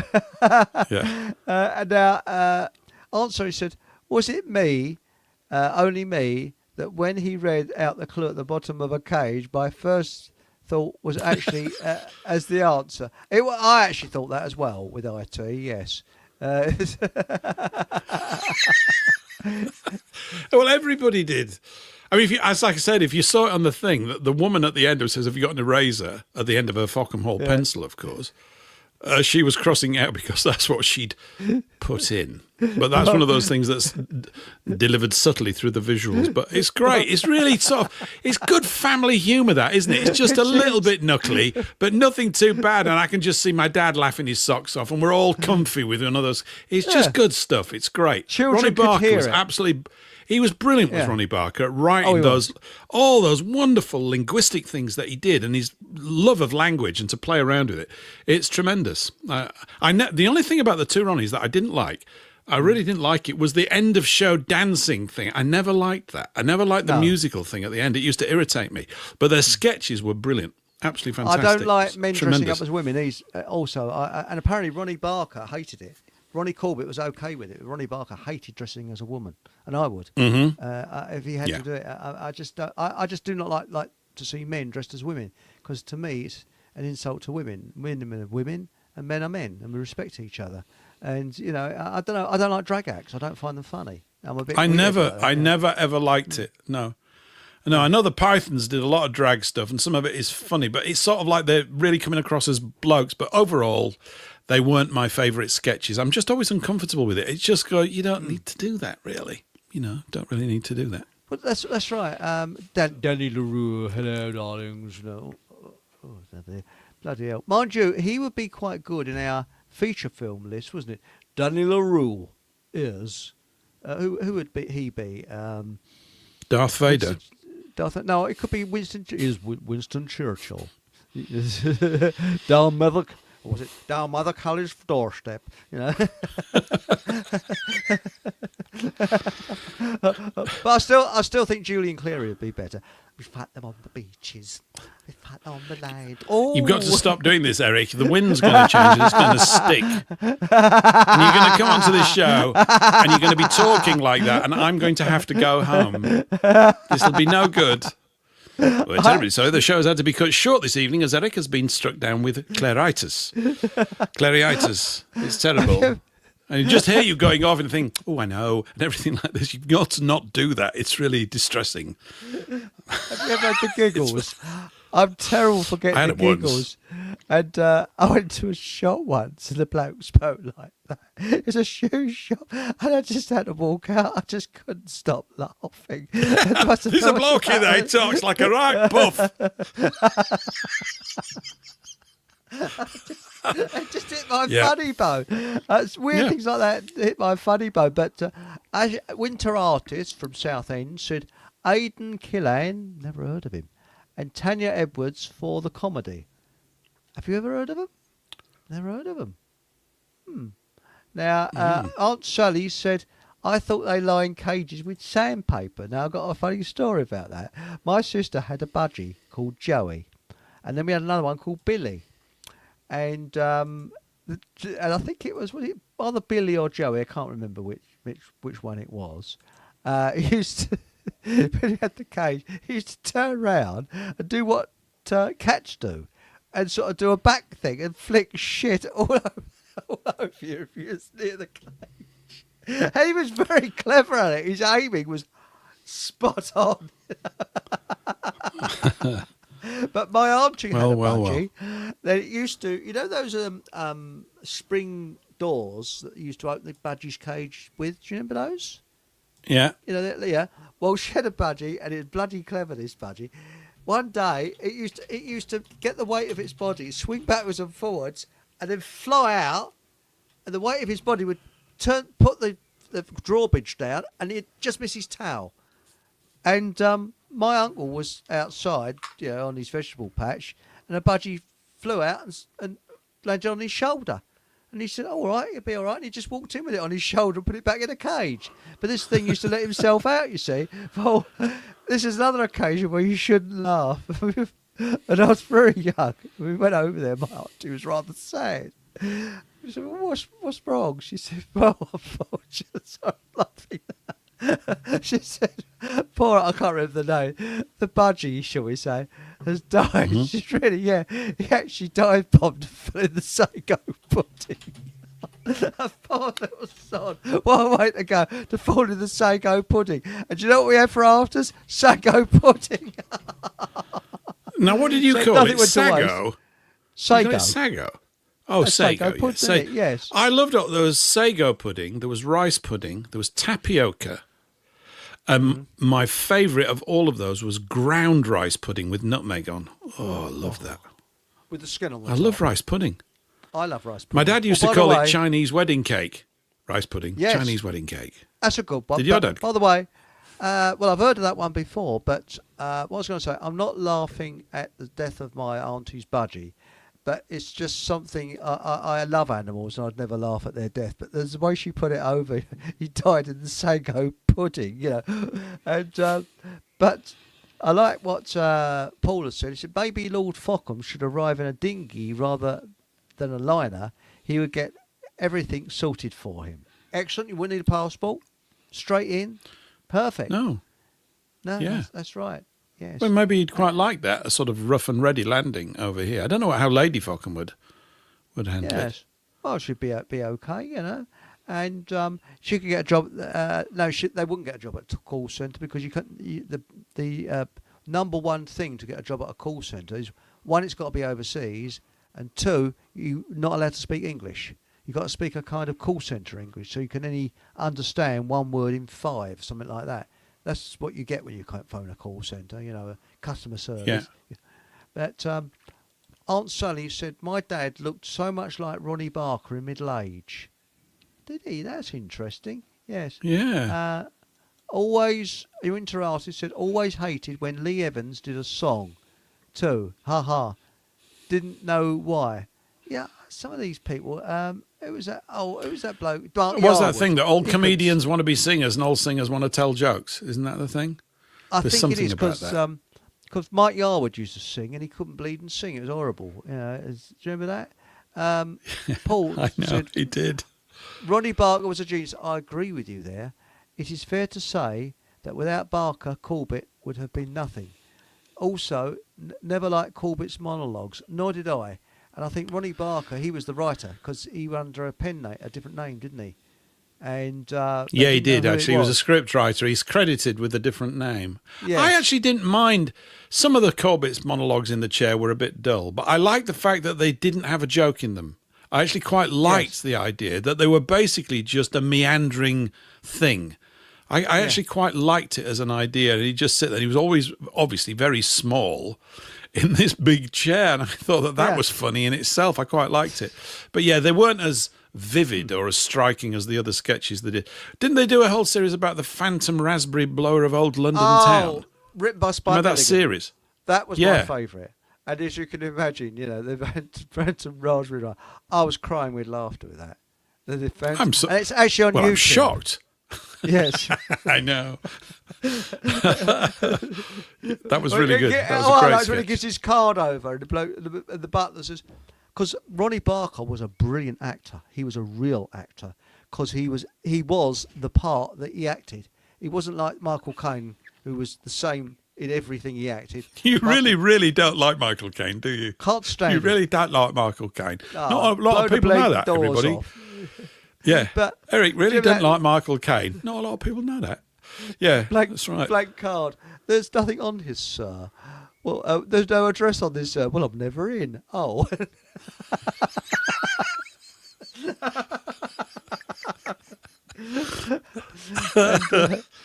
Aunt Sally said, I never liked drag acts. I don't know anyone that did. No. Me neither. No, I think they're horrible. No. My mum and dad didn't like him. I didn't like him. Nobody really likes him. No. Nah, and I'd feel embarrassed. I find them embarrassing. And Marlene said, Paul, my father used to say that about Chinese wedding cake. Rice pudding is Chinese wedding cake.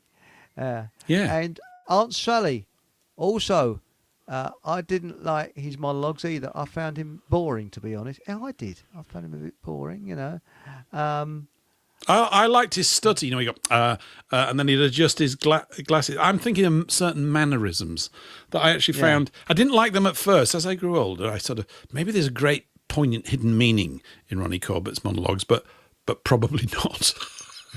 I'm just trying to give him, not be too nasty to him. Yeah. So, yeah. But yeah. Now, Winter Artist says, love drag. Almost as filthy as your laugh. Oh, what a bitch. Paul said, Eric Von Claren, you bitch. Steady on, Paul, or you'll be getting the last bus home. I'll be coming round to your house and criticising your curtains pretty soon. I'll bet with that remark. Hey, actually, there's a new job for the government. Can't they have some curtain inspectors? That's what you need. Hello, curtain inspectors. We've got to come and look at your curtains. There might be a fire hazard and they could be the wrong colour. Might be distressing your neighbours, sir. Yeah. Well, they have got a new brigade, haven't they, in the army called the Queen's Queens. They do they actually dropped. They're in drag and they're dropped behind enemy lines because the first the first point of attack is surprise, and the enemy would be totally surprised to see a load of blokes walking around in dresses, wouldn't they? So brilliant idea, isn't it? Can you imagine the Russians? What the bloody hell is going on here? They go, all your curtains, disgusting. Look at the state of them. That would surprise them. Now, well, that was that aspect of it ain't half hot, Mum, was always, I never liked that. Really? That part of it. But I thought Windsor Davies was great as the shouty man. He was very good as the shouty man. Genius. He was very good in that. It was a role built for him. He wasn't really that great in the Carry On films, but in that one, they just created him, basically. He was just a shouty man, and it worked. He was very good as a shouty man. Well, I like that. Frankie Howard in Up Pompeii, that was actually written for him. He's perfect. And I like how Soul Soothsayer say, this is going to happen, that's going to happen, whoa, and Sodom. And it's all charming, you know. But did you know that on that at Pompeii, what happened is 1 week part of the set fell down accidentally, and they kept it in because Frankie Howerd said a one-liner, and it was brilliant. Right. I can't remember what the one-liner was, but you see a bloke sitting there, and there's a bloke sitting on the seat, BBC technician, and he went, surprised like this because he was supposed to, I don't know, do something behind the scenes. Yeah. The bleeding scene fell down. And Frankie Howerd, I'd love to see it if it's on YouTube, came out with an absolute perfect one-liner. And they was going to take it out, and they didn't. They left it in. And it was clever. But Well, it was like panto anyway, wasn't it? So it didn't Yes. really matter. Wobbly scenery doesn't really matter, I think. So, but yeah. Now, this is Sixblade. Oh, Steve. Hi, everyone. Sorry I'm late. Note from parents, please. Fixing the car. Oh, dear. What's wrong with it? I hope I wasn't ranting too much on yesterday's show. Well, we had so many people. They were really upset. The Samaritans were engaged. Some of them couldn't even get through the Samaritans. No, it's great. If not, I've got plenty of friendly words in my PH armoury. Yes. If you get what he means. Paul, Marlene said, Paul, yes, my father used to say that snout, Ronnie Barker. Ronnie Barker. I don't get that. I don't get that, no. My father used to explain. say that snout. That snout. What when? Well, we're lost. We're lost, Mylene. Because Ronnie Barker, I think he came from Aylesbury way, didn't he? From that sort of area, Aylesbury.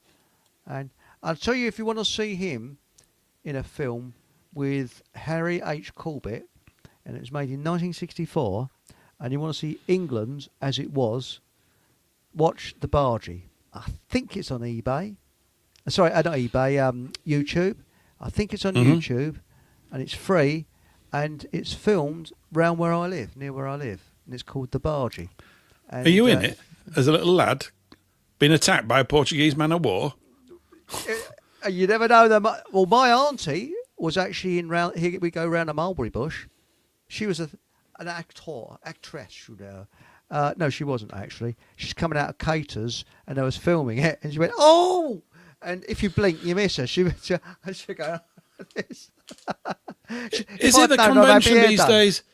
Is it the convention these days that lady actors are not called actresses anymore, but they're called actors? No. Yeah. Well, They're not. They're actresses, as far as I'm concerned. It's an insult. Well, to they them. are. They're actresses. Yeah. Yeah. And because again, it's all insulting women, and I don't like being insulted. I don't like being insulted as a man. I don't like being insulted as a woman. Now we got here. Paul Hammond said, "You won't like this, but the actors went to acting schools and learned to act, and they act as many actors." Yes. A bit like another one I can't stand is, what was his name? Sir John Gielgud, who could not act. Everything was dramatic. You know, again, he was Sir John Gielgud in every bleeding thing he was in. Oh, and he spoke like that, in a very sort of breathy sort of sound. Yes, it was. Larry, me and Larry. Yes. Sorry, the way you said that. That's a phone. There was a woman that came on the television. She said every time Les Dawson says flannel, she just creases up with laughter. Flannel? And he came on and just said flannel, and she almost wet herself with laughing. Why? I don't know. It's just sort of the way you said that. Oh, Larry.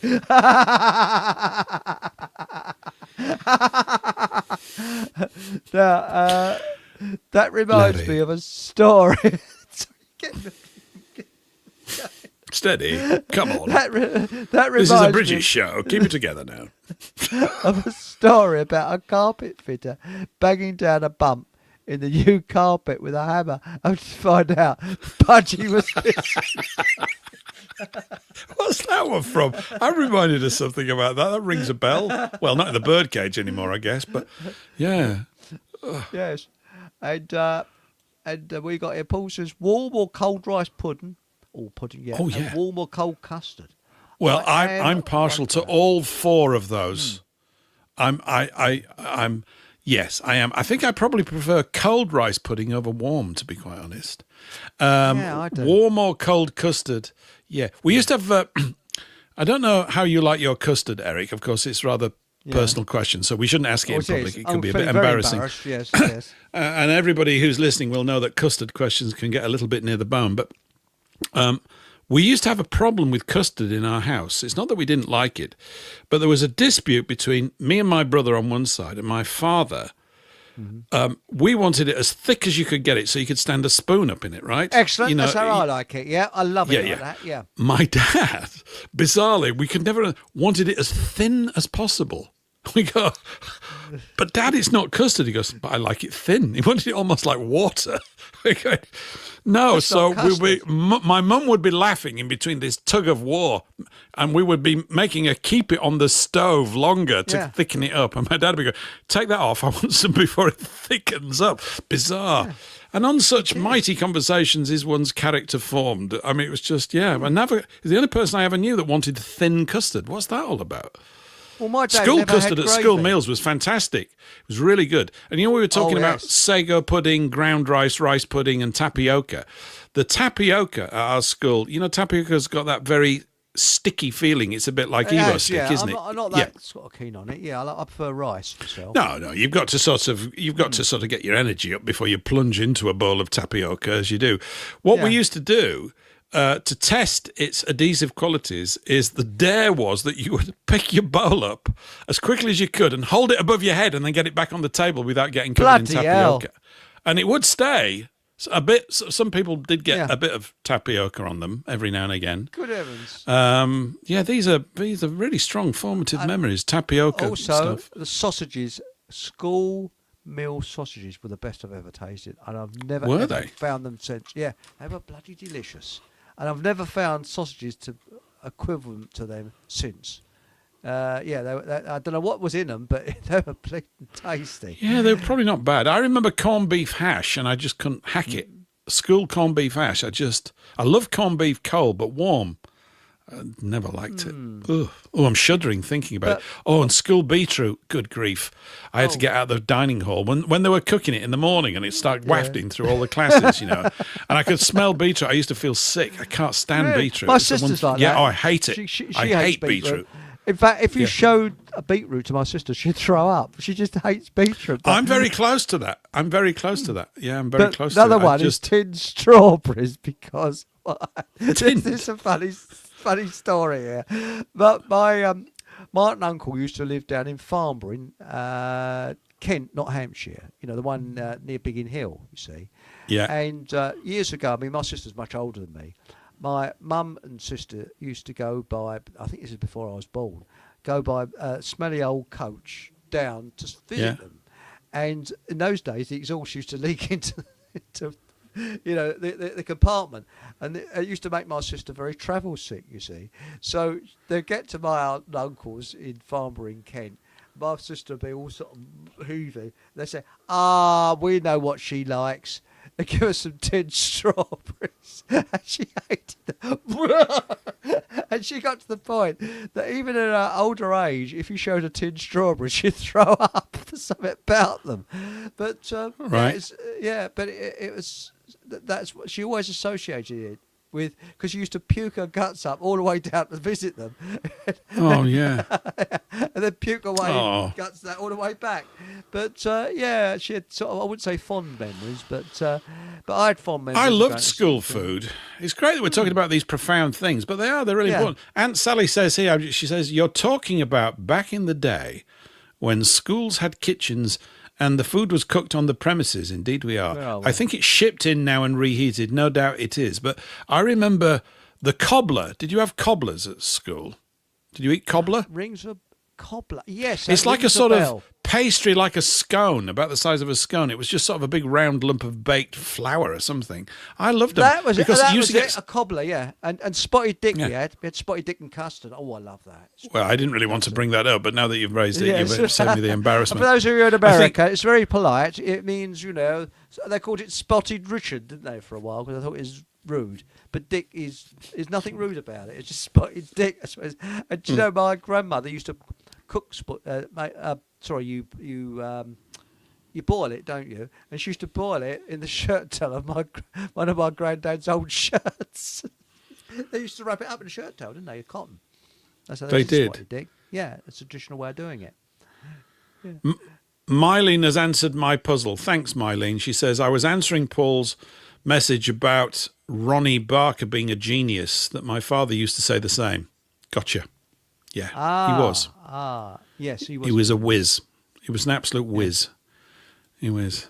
I think Do you know he what was your favourite pudding at school, Eric? What was the favourite school pudding?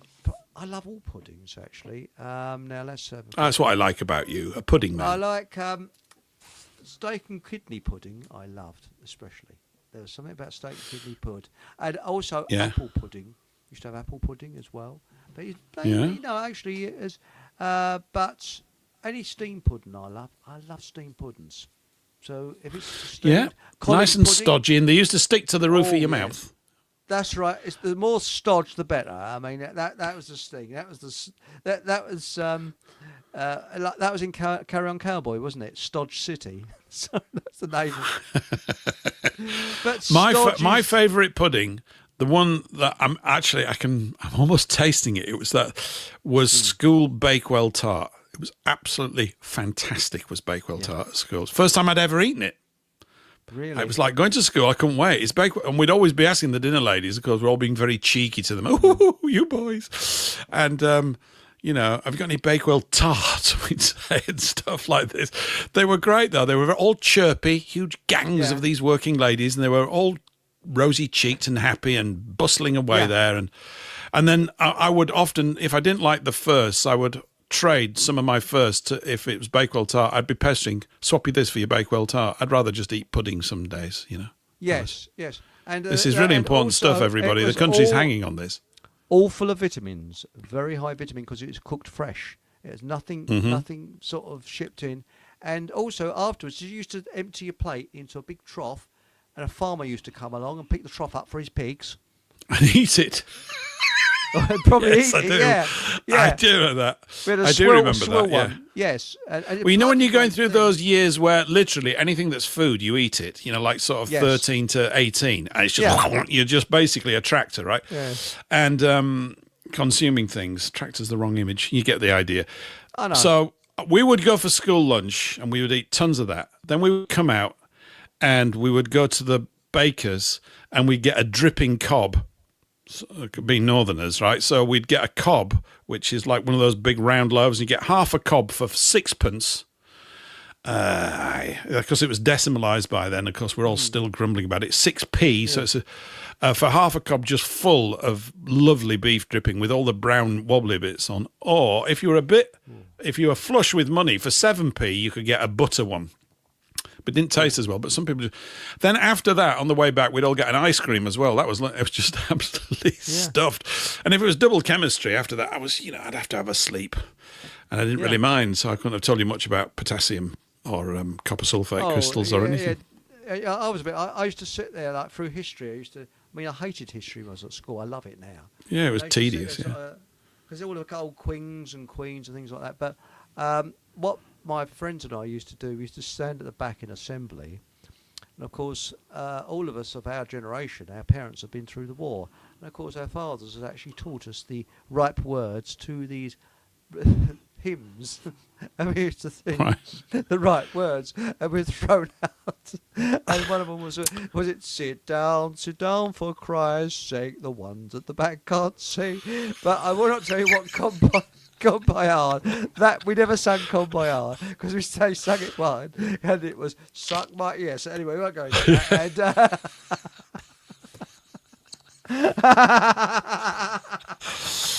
Oh, the joys of school. I I was a goody. I wouldn't dare sing naughty words. No, I wouldn't. I would expect very good behaviour from you at school. Oh, Eric. excellent behaviour. And Yeah. but no, food was good then, and it was bloody good food then, and it was not full of chemicals and crap, you know. And Six Blade, this is Steve. So obviously he said, if you like custard, join the SAS. They are all custard guts, really. It was a bit. But It's a bit harsh, isn't it? yes. Did you guys have the biscuit that looked like a Farley? Oh, Farley's rusks. I used to eat Farley's rusks. I used to dip them in my tea. And I haven't seen them for years. Can you still get them? My dad used to like eating them, Farley's rusks. They're baby's stuff. Do you remember Farley's rusks? I do. I remember them. I never really remember eating them. I used to like Ready Break, which was that sort of, Yes. you know, other equivalent Ready to Break, porridge. Yes. Yeah, I loved Ready Break. It was obviously Yes. designed for babies and probably had masses of sugar and additives in it. Yum! I love additives. And yeah, Ready Break was pretty cool. Quite like that. But it had radiation in it, didn't it? Because with the advert, you see this kid with all sort of like radiation around it. That's Remember right. that Yeah, I advert? Yes. loved the radiation. Extra megajoules of or whatever it is. Yeah, Would you like some- half-life. Of, Hey, Sonny, would like some uranium, you know. yeah. Would I? Come on. Yeah. Now, it says here, we've got here, Paul said, I always remember back at my primary school having fish and chips and bushy peas. Never had anything like Yes. that. And later, Oh, yeah, we did. More Yeah. yellow than green, yes. And I put some on a spoon and fired them across the dining hall. That's what the kids used to do in my school, yeah. You used to go, Yeah. poing, you know. And just What, with like a that spoon? boy- Yes. Flicking with a I never spoon. did it. Yes, that's it. Now, here she goes on here. There's his answer. He said, did you guys ever have the school biscuit that looked like a Farley's rusk, but it was delicious? They served it with custard. I could eat one now. Because apparently there was something wrong with Farley's rusks. They withdrew them for a while, didn't they? I think Did they? You can get them. I think you can Probably still Aunt get Sally them. was eating them all and they ran out of supplies. Well, We're going to have to chip in and get a supply of Farley's Rust sent up to Aunt Sally, Yes. wherever she is. they're probably full of chemicals now, but you know, but they were bloody delicious. But the other one was, do you remember the Captain Birdseye boat that Birdseye brought out? And what it was a plastic I think it might have been made by Airfix. Yeah. It's a model of the ship of Captain Birdseye, and it was really good it was, and you got it free if you had so many packets of Birdseye fish fingers. So all I had in my house was Birdseye fish fingers, so we could get the model ship. No, I don't think you needed many of those. You know, I think you only needed so like, I don't know, 7 or 8 fish fingers, and you got this model pack. And it's you know, you stuck it, and it was pretty good. That's when kids made Airfix models. Now they were all the rage, which you don't get now. Remember Airfix models and Revell? I remember Still them. get 'em. I remember them. And then I think there was a point at school where people got into, this is about 13, 14, 15 years of age. They used to buy those lead model soldiers and paint them. Yes. Do you remember? Yes, Really remember that. tiny. I remember don't know what scale they were. And then there was a couple of guys there that were really into the Napoleonic Wars, and they just had tons of these things. They'd bring them in. They're always. I was never into that. They were a little Britons. nerd group unto themselves. Yeah, it was a little bit strangely obsessive. I It's kind of called understood. That's right. The firm was Britons who made them. Britain's Okay. soldiers. Yeah. Yeah. Sorry. No. It's that. I love fish finger sandwiches. Just to let you know, with lashings of butter and loads of salt and pepper and vinegar, and stab Of all the fish course. fingers so that they absorb all the vinegar. So it's just like eating a big vinegar sandwich. Oh, that's great. I love all that. But they're probably not very good for you. No, it wasn't. But although, when you think about it, though, it was more wholesome. I think those days. I think food was much more wholesome than it is now. And look at the Victorians. Now, the Victorians were the longest livers. They lived a hell of a long time because the food they did get was pure. The food we get now is just full of chemicals, and it's going to get even Those worse. kippers for breakfast. I'd make a man out of you. Kippers for breakfast. Oh. That's what it was. Yes, it was definitely kippers. Now, Paul Mohammed said, my favourite was open all hours, as I was brought up in those streets at a time of that humour. Yes. Yeah. The star, stutter. Arkwright. And, Is that his name? yes. Arkwright, that's it. And a very young David Jason was in it. And have you ever seen the film I'm All Right, Jack, with Peter Sellers? Yes. He's the trade union leader, isn't he, or something? That's right. And there's a bloke that stutters in it. And this was made in 1959. And he says, was it, you stupid clot? And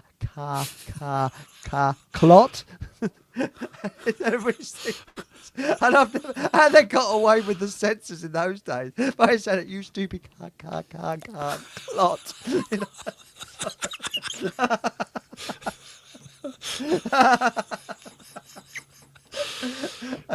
This is good. I used to like George Cole. This we like. Do you remember people used to put people's ashes on their mantelpiece, didn't they? Do you remember that? Yeah. Well, George Cole is the spiv who will always walk in with a cigar, lift the lid up, flick his cigar and say, "Oh, your George has got been putting on a bit of weight recently."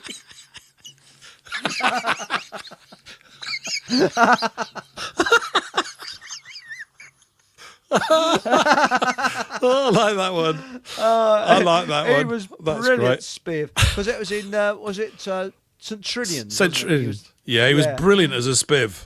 Oh, what was he called? Something Harry or something. I can't remember his name. And he had that music when he walked with his hands in his pockets, and didn't he? Had a certain sort of walk. Yeah, that was quite funny. But also, I don't know what his name was, but the spiv in Dad's Army, he was perfect. Absolutely perfect, with the cigarette and everything, all sort of, always doing a dodgy deal. Because he drank himself to death, didn't he? He was an alcoholic, poor sod. Was he? Yeah. All right. Yeah, but we got here. Paul, Ready Breck was great, especially the golden syrup one. Oh yes, yummy, yeah. Oh, you obviously came from a better household than me. We never had such exotic things. We just had the plain old Ready Breck. Yeah, was good enough. Was it? We lived at the bottom of the river in a cardboard box, and they woke us up before we went to sleep to save us from drowning. It was tough, but we were happy. That's right. Oh, that was brilliant. That's luxury. We had, And Aunt Sally said the biscuit I'm talking about didn't taste like Farley's rusk. It only looked like one. It was so lovely. I don't remember that. No. There's something going on here. That's the fourth message Aunt Sally has sent in about this Farley's rusk thing. There's something going on. We're going to have to get supplies in. There's obviously, we've struck a chord here. Aunt Sally's gone into Farley rusk mode. It's all swimming around and coming up, as they say.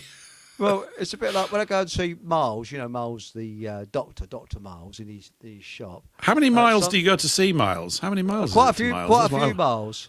And the strange thing is, it's just, you can actually see Waltham Abbey. I passed Waltham Abbey, seeing him, and I've lived here many decades, and I've never been in Waltham Abbey itself, ever. I'm going to have to make a point of going in there. I've never been in there. It's strange, isn't it? I just go past it, but I should do. But I've never. Well, you don't know. They might be selling Farley's rusks in there, and then you could help Aunt Sally out. Go in and find out. But got any Farley's rusks? Look, this is Waltham Abbey. We don't sell biscuits. I bet they do. What gets me is sometimes I bring a scoff in. We take it in turns. He provides a scoff. So we're sitting in his shop having a good old scoff. And it's got happy health food. We're scoffing away. But I shouldn't really say that, but it's all very healthy, though. Maybe we should do. Look, Aunt Sally's written this. She says, "You guys have made me hanker for sweet food." It's Eric that's done that. That's not me. When I'm on a sugar-free diet for the foreseeable future, well, stick to it. I don't know what sugar there is, but Eric, maybe we should do a show where, as we're talking about all these foods, we're actually eating them at the same time. This would be really good. I'm just having a bit of Bakewell tart and custard. It's called the Getting Fat Show, 2 hours of scoffing. I don't know whether people want to tune in for that, really, unless they were armed with the same thing. Did you eat many beans on toast when you were younger? Did you get beans on toast quite a bit? I lived on beans on toast. I'll tell you something else I liked. My mum's scrambled egg on toast. She did it in a special way. Did she? Oh. And my auntie, when you ever see my auntie, she made a coffee that always gave you the shits. Seriously. She did milk and Oh, coffee. how fragrantly expressed. That's good. That's excellent. That's really good.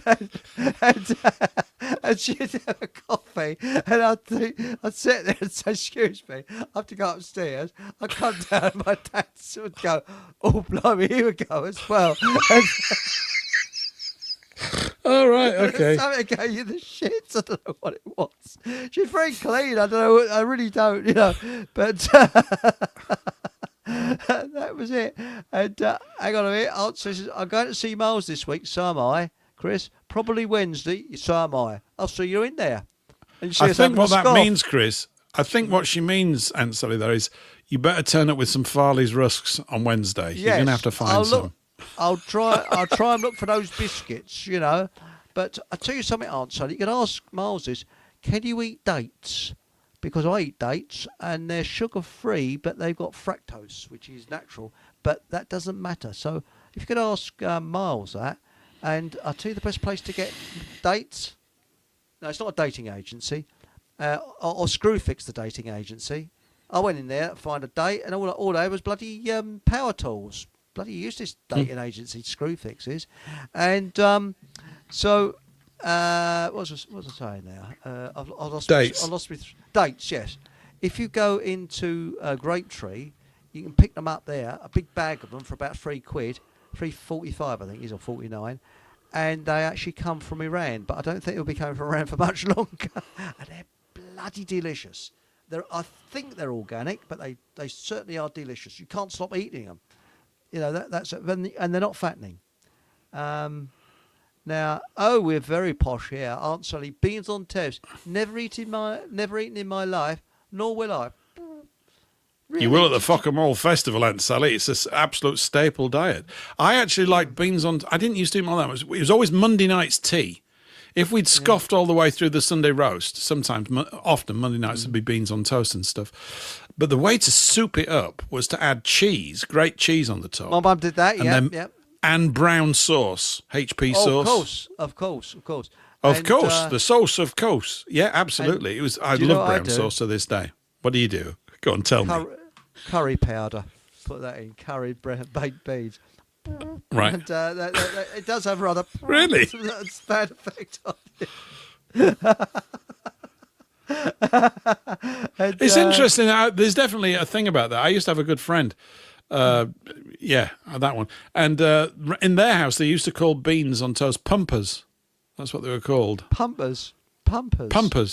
Yeah, because they'd pump you up and everybody would get to share the benefit a little while later. So, yeah, they called them pumpers.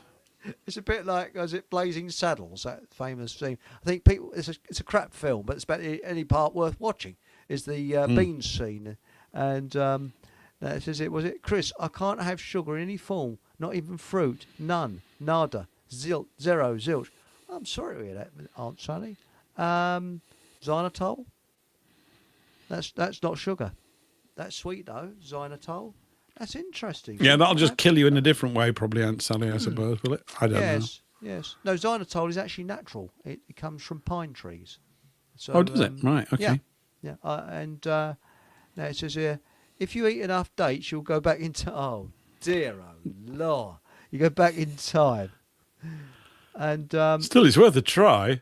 Yes. Beans on cheese on toast was always good. Yes. Yeah, it was. Yes. Yeah, it does. It works. I'll tell you, by the way, are you still getting your raw milk? Yeah, we haven't had any recently because my delivery agent, who's my son, has not been in action in that part of the thing, but we're due to get some. I've got an ice cream maker at home. So have I. Right, I've not even taken it out of the box yet, but I am told that if you make ice cream without using sugar, and you can, and you put protein mix on it, it's absolutely fantastically good for you, and you'll lose weight. And I'm thinking that can't be right, but it's so appealing. Anyway, I've been so lax, and the good friend of mine is pestering me because it was sent to me as a gift, and I've not even got round to it. But I'm just beginning to get there. I'm just a bit slow sort of at times with things, but I really need to get into it. The idea of lashings of ice cream for breakfast and getting thinner. Come on, what's not to like? Well, do you know what I use? I actually freeze a banana, You peel it first, and mash it up, freeze it, put it in your ice cream maker, and just have only that, and it's bloody delicious. Banana ice cream, or make it the basis of anything you want. Sorry, Aunt Sally, put your fingers in your ears. That's the best thing. But no, you can put anything you want in it, and it tastes delicious. But funny enough, when you're, I mean, I'm on this, what do they call it now? Keto diet, and I don't call it a diet. I call it a change of lifestyle, where you actually eat your main meal for breakfast, which sounds very strange. So you have a big meal for breakfast. You have a little snack about lunchtime, and that's it. That's all you have during the day. And I lost 1.5 stone in 2 weeks. And but I still occasionally have a little bit of chocolate, occasionally, but it's a very small amount. And I occasionally sort of drift a bit, but only within the time zone of when you eat.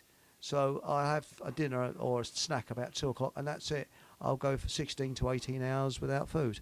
So last time I ate was 2 o'clock this afternoon. That was it, and I won't eat until about 7 o'clock tomorrow morning. So, because apparently what happens is after 16 hours, your body starts to heal itself, and after 18 hours, it goes into this kind of ketosis state where you do start to heal, and you feel absolutely fantastic. And because you have protein, you don't feel hungry.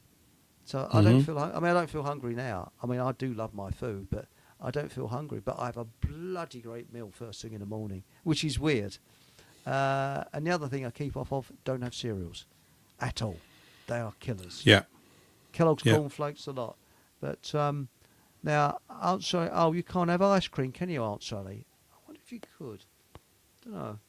But the other thing I keep away from... Are those tears, Aunt Sally? They're tears, aren't they? In that little icon. Don't worry, it'll come back, Aunt Sally. One day you'll be able to go absolutely bonkers at Baskin Robbins. Yes. I got my roast dinner scraped into a dog bowl and sent to my room for asking for beans on toast by my narcissist mother when I was about 13 years old.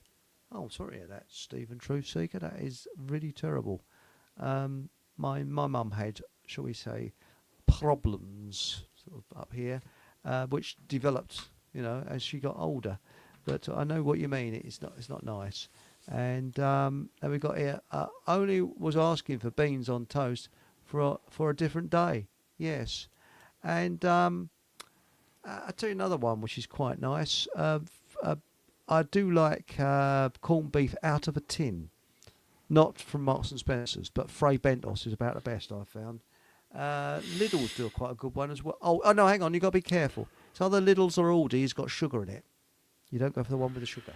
Oh well, I love corned beef. I'm told I shouldn't love it because it's obviously the remnants of everything that's off the floor. But that's what gives it its flavour, right? And I can't bake pies because I'm a bloke. I just don't know how to do that sort of thing. I would pay good money for someone to make home-baked corned beef pies. A good friend of mine years ago, he was up in Northamptonshire, and we were up there for his 50th maybe or something like that, I think it was. And his mum had come down, and his mum and dad had come down from Newcastle, so they were all there, family were there for the weekend, and we sort of rocked up. And she'd made 3 or 4 homemade corned beef pies with onion in them, and they were still warm. I'm actually salivating as I'm thinking about them. They were so fantastic. They were so I went, what? This is wow. And it's comfort food, isn't it? This is the thing about pies. It's absolute comfort food. You just go, oh, everything's okay because I've got a pie. And it's true, you have. Well, you've got a pie, everything, the whole world's just great. More pies. That'll save England. Oh, I love pies. But when we were young, we used to eat loads of pies. We never got fat. It was all quite slim. It's just the thing. I make a nice Caribbean corned beef curry, Chris. It's lovely and agrees with my dodgy guts. Oh, very nice. Very, very nice. Yes. And, we're doing the Fockham Hall because I don't do ponce in restaurants. I like proper, I like going to nice cafes. And I'm doing the star rating for cafes. And there's a Fockham Hall star rating in Waltham Abbey, 3 out of 5. So there's a place there, 3 out of 5. I'll point it out when it's That's not bad. That's not bad. But the only one that's got 5 out of 5, and you can do the same. Anybody on in chat, they can do it. Any cafe or anything like that, we'll give a bloody good plug. Because but it has to be a family business. Can't be a big conglomerate. It has to be a small family business. And if they do bloody good food, give them a plug. And the one I went to in Waltham Cross, it's a bit shitty in Waltham Cross, but I'll tell you something. The food that you get there is fantastic. You get a great big fish and chips. It's fish and chips with salad for $9.90, and they do also a curry, and that is about how much is a curry? That's about £8.80 with a free cup of tea. You can't do better than that, can you? And it is absolutely delicious. And the bloke. So they put Waltham Cross on the map, have they? They certainly have. It's got a Fockham 5-star rating, and I think we ought to do like the Michelin stars, but it has to be cafes. It can't be Ponzi restaurants. So it has to be sort of like cafes. So we give them different ratings. So there we go. And what we got? Oh, hang on. Paul says also recommend Ginger and Company in Shrewsbury. Amazing food there too. Fantastic. Right. And he also said. I would recommend the Greenhouse in Shrewsbury. Lovely food. And if you can give us some idea of the price, people can, we'll go to it. And you can give it a Fockham rating. Would you say 4 or 5? It'll always be out of 5, like Michelin stars, And now let's have a look here. Eric, you could do a show on proper food. Yes.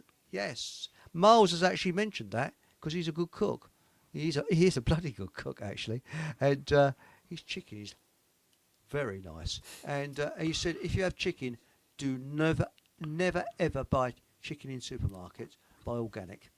He said, because it's got packed full of chemicals and growth hormones. And that's where you put on weight. So I like chicken, but it's bloody expensive if it's organic. But you can go to a farm that's not organic, registered, but... the chickens are running around free and wild, and they are sort of organic. They're not pumped with chemicals. And you can do that. And there's one called Bridget's Farm, which is up near the Stevenage, which you can go to. And they're not registered organic, but it is organic. And you might have one around where you live that does that. And a chicken's about £12 to £15. But the trouble is, it's a sod to get in the pot because it's just running around the bleeding kitchen all the time. You're trying to catch it, that's the big problem. But no, I mean, when you look at what they serve up in the supermarkets, most of it is donkey meat. Do you remember that with French horses that was putting in the meat saying it's beef? Yeah. But now, hang on, we're getting the stars coming through. Now we got here. I'd give them 5 out of 5. Both family-run cafes, excellent. One other to add is the list is Okra, also in Shrewsbury. This is a vegan burger place, but they are amazing. Excellent. We need it for vegetarians as well. And Marlene says, I need to try that restaurant, Paul. Thanks for a reminder. So, okay, what we'll do, next Fockham Hall times, we'll print them up.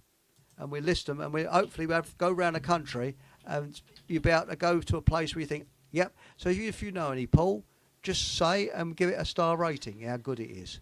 But the one in Waltham Abbey, I dropped it down a couple of stars because I did have a lukewarm coffee once, and the potatoes were a bit cold once. But apart from that, they're all right. But you got to watch those things. But they've got very spotlessly clean lavvies. That's another thing you check out. If it's a spotlessly clean lav, it'd be okay. And that's it. Anyway, we're coming to the end of the show now. And it's been fantastic tonight. Thanks, everybody in chat. Thanks, Paul, for coming on. Have you anything to say to the audience before we go? Or chat? I just feel a bit peckish right now.